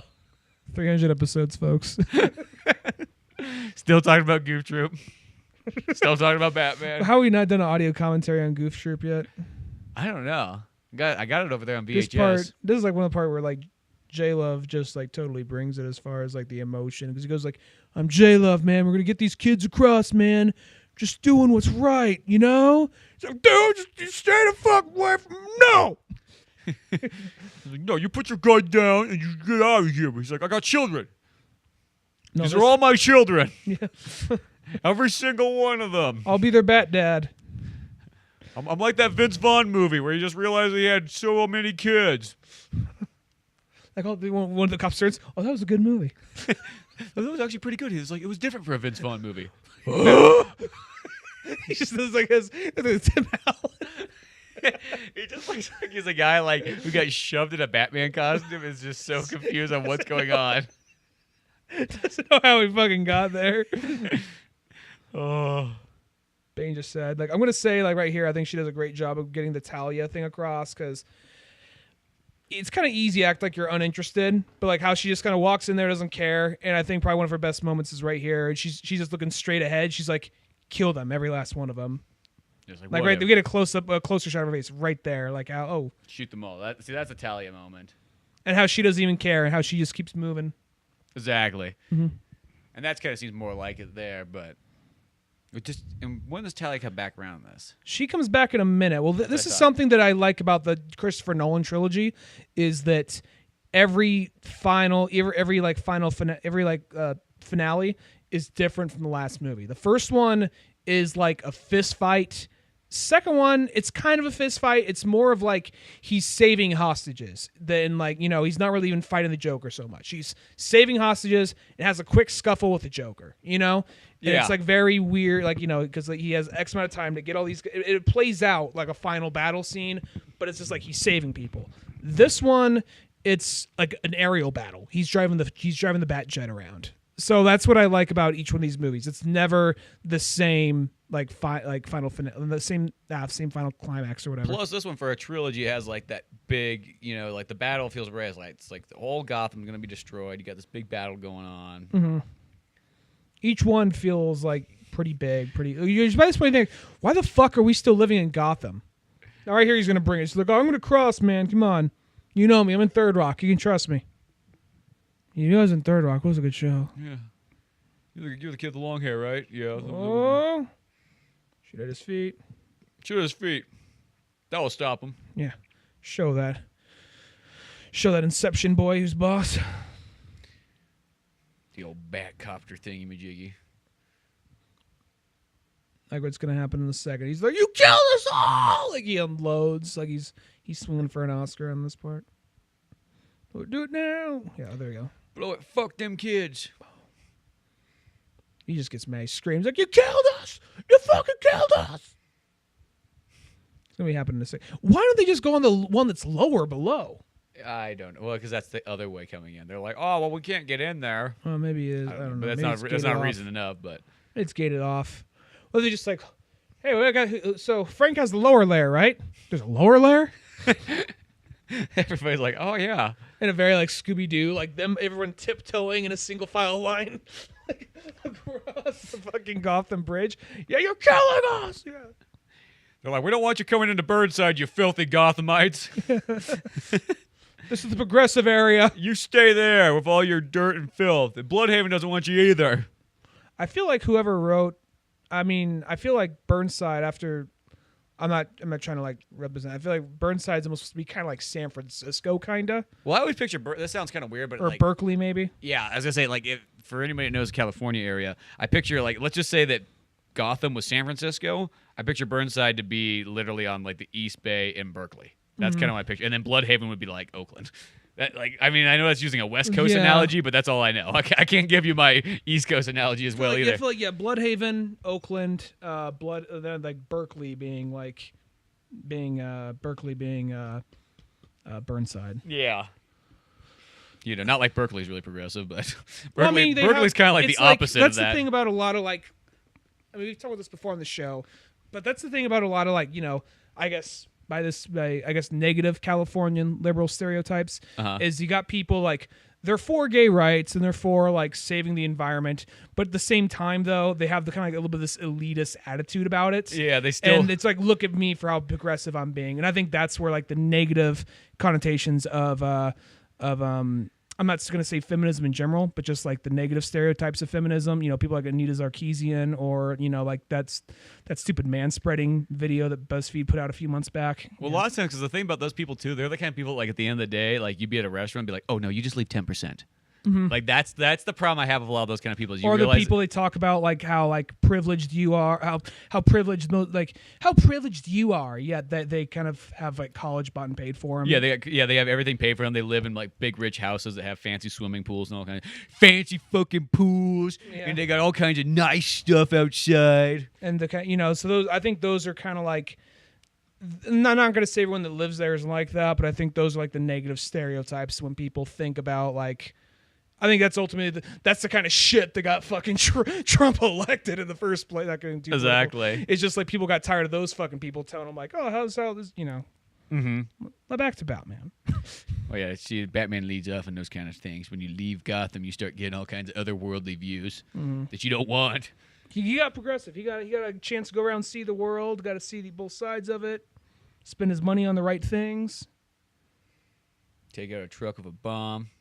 Poor Commissioner Gordon. Woo! That was a ride. It's like surprised that Commissioner Gordon's not like smashed in there by that bomb, like on top of him. Good thing I only just sprained my wrist. Oh boy. This is their only part where it's just like, I'm gonna die now. This is like the only part. It's like the commissioner's like, he just starts zipping down her shirt, like, well, you know, nobody's here. She's dead. It doesn't. There's not cheating if she's dead. She's like, I'm not dead yet. Oh. It's not cheating if she's crippled. Like, this part's fine right here. How she's a little crazy and kind of laughing. But how when she dies off and she just kind of closes her eyes and kind of like nods off. Like, that's like, oh, you could do a little better than that. But yeah. Right here when she's all talking, like, there's no stopping. How cool would this be, I have to say this, if Morgan Freeman instead, like, got on a surfboard and he shot out, like, the back end of there? Like people would not be complaining about the giant fucking hole that Batman climbed out of and and he's just going out like a tunnel or something like that. Wasn't that weird how Batman just suddenly ended up back in Gotham? Fuck that. What about Morgan Freeman? He surfed his way out of the reactor. What if they actually play that stereotypical they start playing some like Beach Boys or some shit. Yeah, Wipeout song. It's like, oh, Wipeout! Credits. The rest is unresolved. Just get the bat hook up here. She's still got that like, oh, there we go. There's a closed mouth. Oh, no. He turned and was like, oh, that took too much oxygen. He's like, that could open. Put your tongue in there. What if she's just like, well, Let me suck you. let me suck your chin. Put my lips on there. Now, I will say this. I do like how he kind of says, like, yep, it's been Bruce this whole time. But it's kind of like, fuck, I've had to put a lot of coats on orphan kids. Batman's like, nope, not Bruce. Fuck you. He just says, I'm not Bruce Wayne. His last words as he flies Bruce Wayne's away. a fag. Not me. You fag like your son. Oh, she'll be my son one day. Bruce Wayne. He's like, you seem like a good straight lad. I hope this thing doesn't break when I bump it into everything along the way. They actually do literally make a nod to 66, like some days just can't get rid of a bomb. Yeah. So, climbing down to the end of the ship. They just got caught like on everything. Just starts dragging it through the city. Just gets like Like, let's see how well this thing holds up. a kid like hanging on the side of it. Like, I'm going with Batman. No.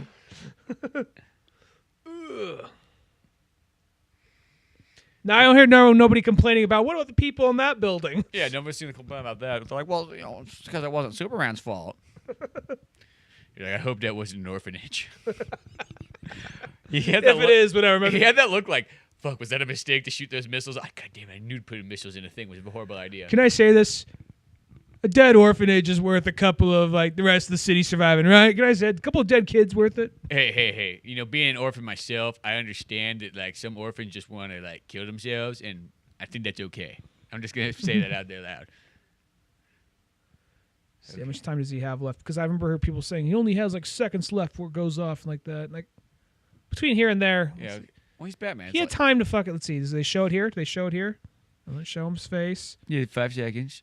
He could have jumped out by then, yeah. Because that was another thing I always heard. People saying, like, he couldn't fucking jump out in that time. Just like, no, I think there was enough time for he could have jumped out. It's Batman. That thing's probably, like, shielded anyways, and Wouldn't surprise me if he had, like, some special little bat sub waiting for him out there. yeah, he might have jumped out way beforehand too. Maybe that countdown, he's not even in there anymore. Mm-hmm. Yeah. Maybe when he was looking, he's like, maybe he was already in the sub. Good thing it just got. It's hard to breathe in this thing. Like, fuck, there's less oxygen in the sub. I always like how when they drop, they do. It's like in like True Lies as well too. It's like, dropping a nuclear weapon into the ocean is not gonna save people. Like, there's always like that thing. It's like, oh, it's in the water. It's gonna just be protected. You know how many fucking fish and how much of that water is now gonna be all radiated? I guess better some fish than some people. I don't think so. I know you don't think so. Like deers, dogs, and other animals. Yeah, I don't feel as bad for fish. I can't feel as bad for fish. I can't explain. Now, if you have some asshole torturing fish, like, don't torture that fish. But But at the end of the day, though, it's like that water's gonna be radiated now. It's all gonna wash ashore. Better that than nothing, though. And all the fishermen guys are like, oh yeah, we're fucking out of work. Can't go fucking fishing out there anymore. Cause of the fucking bat. No, I know that, but I just feel like it's better than nothing. I think it's time to start the Red Hood gang up again. I figure it's better that than nothing. I think there's some people that are looking too much because people would say, like, well, why don't anybody ever question why Bruce Wayne dies, suddenly Batman's gone too? Like, it's like because they probably didn't want to kill the mood by suddenly cutting to some random guy at a bar. Like, yo, what happened to that Batman guy as soon as Bruce Wayne died? You notice that, Well, because also, like, another, like, 100,000 people probably died in this whole, like, incident. So it's not like one rich guy died. It's like there probably was, like, actors and all kinds of people dead. Yeah, exactly. And athletes and all that. So it's like one of those things where I will say it's kind of funny, though. He wants to turn Wayne Manor into, like, to an orphanage. So it's like, oh, we'll turn Wayne Manor into an orphanage. And worst case scenario, if like Penguin or Black Mask or the Riddler come knock on a door, I got an army of meat shields. Pretty much, that's almost like how it is. What's pretty much like, it's like, here, you want to be Professor Xavier? School for the orphanage? I was gonna say, I can't find nothing clever. Yeah, there's supposed to be something clever with that. Yeah. Sad Batman. Sad. What if it was just like Frank Miller Batman? What if it was just like Batman with a bald eagle on his shoulder, just like riding a shark? Like, look at just American. Yeah, exactly. Like Batman was a sad man. He was sad. I know Batman's like, you know what I played the biggest fucking joke on? It's Alfred. Fuck him for not wanting to be hanging out with me, so I got him back. Back so hard, he's gonna think I'm dead and everything. he goes to that like cafe. He's just like, you totally got me. That is a good word. Bruce. Oh, he goes up like high fives them, like they're all like both like totally fine about it. Just free like high five freeze frame. I ain't got no Santeria, ain't got no crystal ball. Fucking Sublime play. Yeah, then like through the credits, it's like the credits roll, but it's like the background is just different like still frames from the movie, like Space Jam or something like that. There's like bloopers, like it's a Jackie Chan movie. Yeah. So he's Robin. That's my name. Like that's like one of those moments for all the old people to be like, oh, it's Robin. Well, I mean, I understand I get 100% why they do it, because the thing is, if you did like, what's your real name, Dick, they'd be like, like half, like 75% of the audience would be sitting there being like, no, probably more than that. 90% of the audience would be sitting there being like, duh, who's Dick? That's a fuck. I get it. No, so I mean, like, I do get why they do it.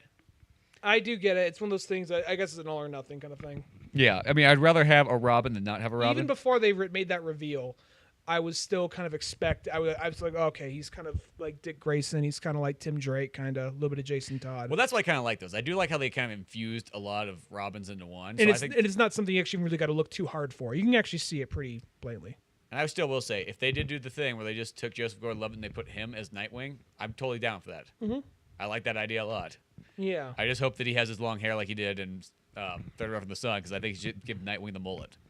Yeah, I think he's or long hair. I just think Nightwing looks better. It looks cooler when he has longer hair. There's my fancy drink. Over there, like my Nightwing over there with the mullet. He's got the pompadour mullet too. Man-wing. Oh, that's the best. That's the best Nightwing. So he's got the fucking like curly Paul Stanley hair, and he's like barrel chested and everything, and hairier than like Wolverine. It's like one day, maybe. You should shine the Max come back. We need the Max light, the Max searchlight, to be out there. Just an M with lipstick, with a silhouette of lipsticks behind it, of lips behind it. He's like, I know. Oh, there he is. He's like, you fucking ass. You fucking, fuck you. You fuck, just like laughing but shaking his head. Oh, you fucking dick. He just gets up and leaves. Like, all right, I'm not gonna say him. Just comes up. He's like, fuck you, Bruce. Fuck you. And then like Selena's just like, who's that guy? I know where it's some old fuck. Some old fuck. The Dark Knight literally rises. Dark Knight right there. Rise to win. Because when you think about Batman Begins, like he flies away. It literally just begun. Yeah. This one's like, oh, Dark Knight. Okay. It was literally a dark night. This one's like he literally rises. See, there's David S. Goyer. He's in there. Yeah, I think they gotta get someone other than Goyer in there. Mix it up. He was a good guy for his time, but there's a point when you just got to pass the reins on. You know, what I mean, you don't hold on to. He even sounded like he was kind of done with it in like a Nerdist interview. Yeah, it's kind of like there's a reason why we don't have presidents just go on for ever and ever and ever. You know, what I mean, you got to pass that torch. Yeah. But that's been 300 episodes, Batman. Usually we sit through the credits, but let's be honest, you want like. It's already 2 hours and 40 minutes. Yeah, we already had a long episode. I gotta take a pee. Everything about this is. We had some good moments, though. I still think that fucking Goofy Gordon is amazing. Goofy Gordon. No, it was worth it. 300 episodes. I'm going to say I'm glad we did something other than just like, well, 300 episodes. Yep. Yeah, how about them apples? How about that? So prepare yourself, because we're going to have all sorts of sweet interviews with all kinds of metal bands and rock bands and so on coming up. All really good. All fun. All funny stuff. Great stuff. We'll have that come up next. So continue on, and we'll, from this point on, see what else new things will add up. Till then, check out oldmanorange.com. I'm Spencer Scott Holmes. I'm Ryan Dunigan. We will see you some other time. Later, folks. Thanks for listening to the Old Man Orange podcast. Check out our website at oldmanorange.com for even more podcasts, cartoons, videos, music, and more. Send us an email at oldmanorangepodcast@yahoo.com. Be sure to subscribe, share, rate, and review us on iTunes, Podomatic, or any of the other fine sites we might be located on. And if you want to help out even more, click on the Amazon or GameStop links on our webpage before you make any purchases there. Won't cost you a penny, but it sends us a little something our way. Thanks for listening, and tune in next week to Old Man Orange.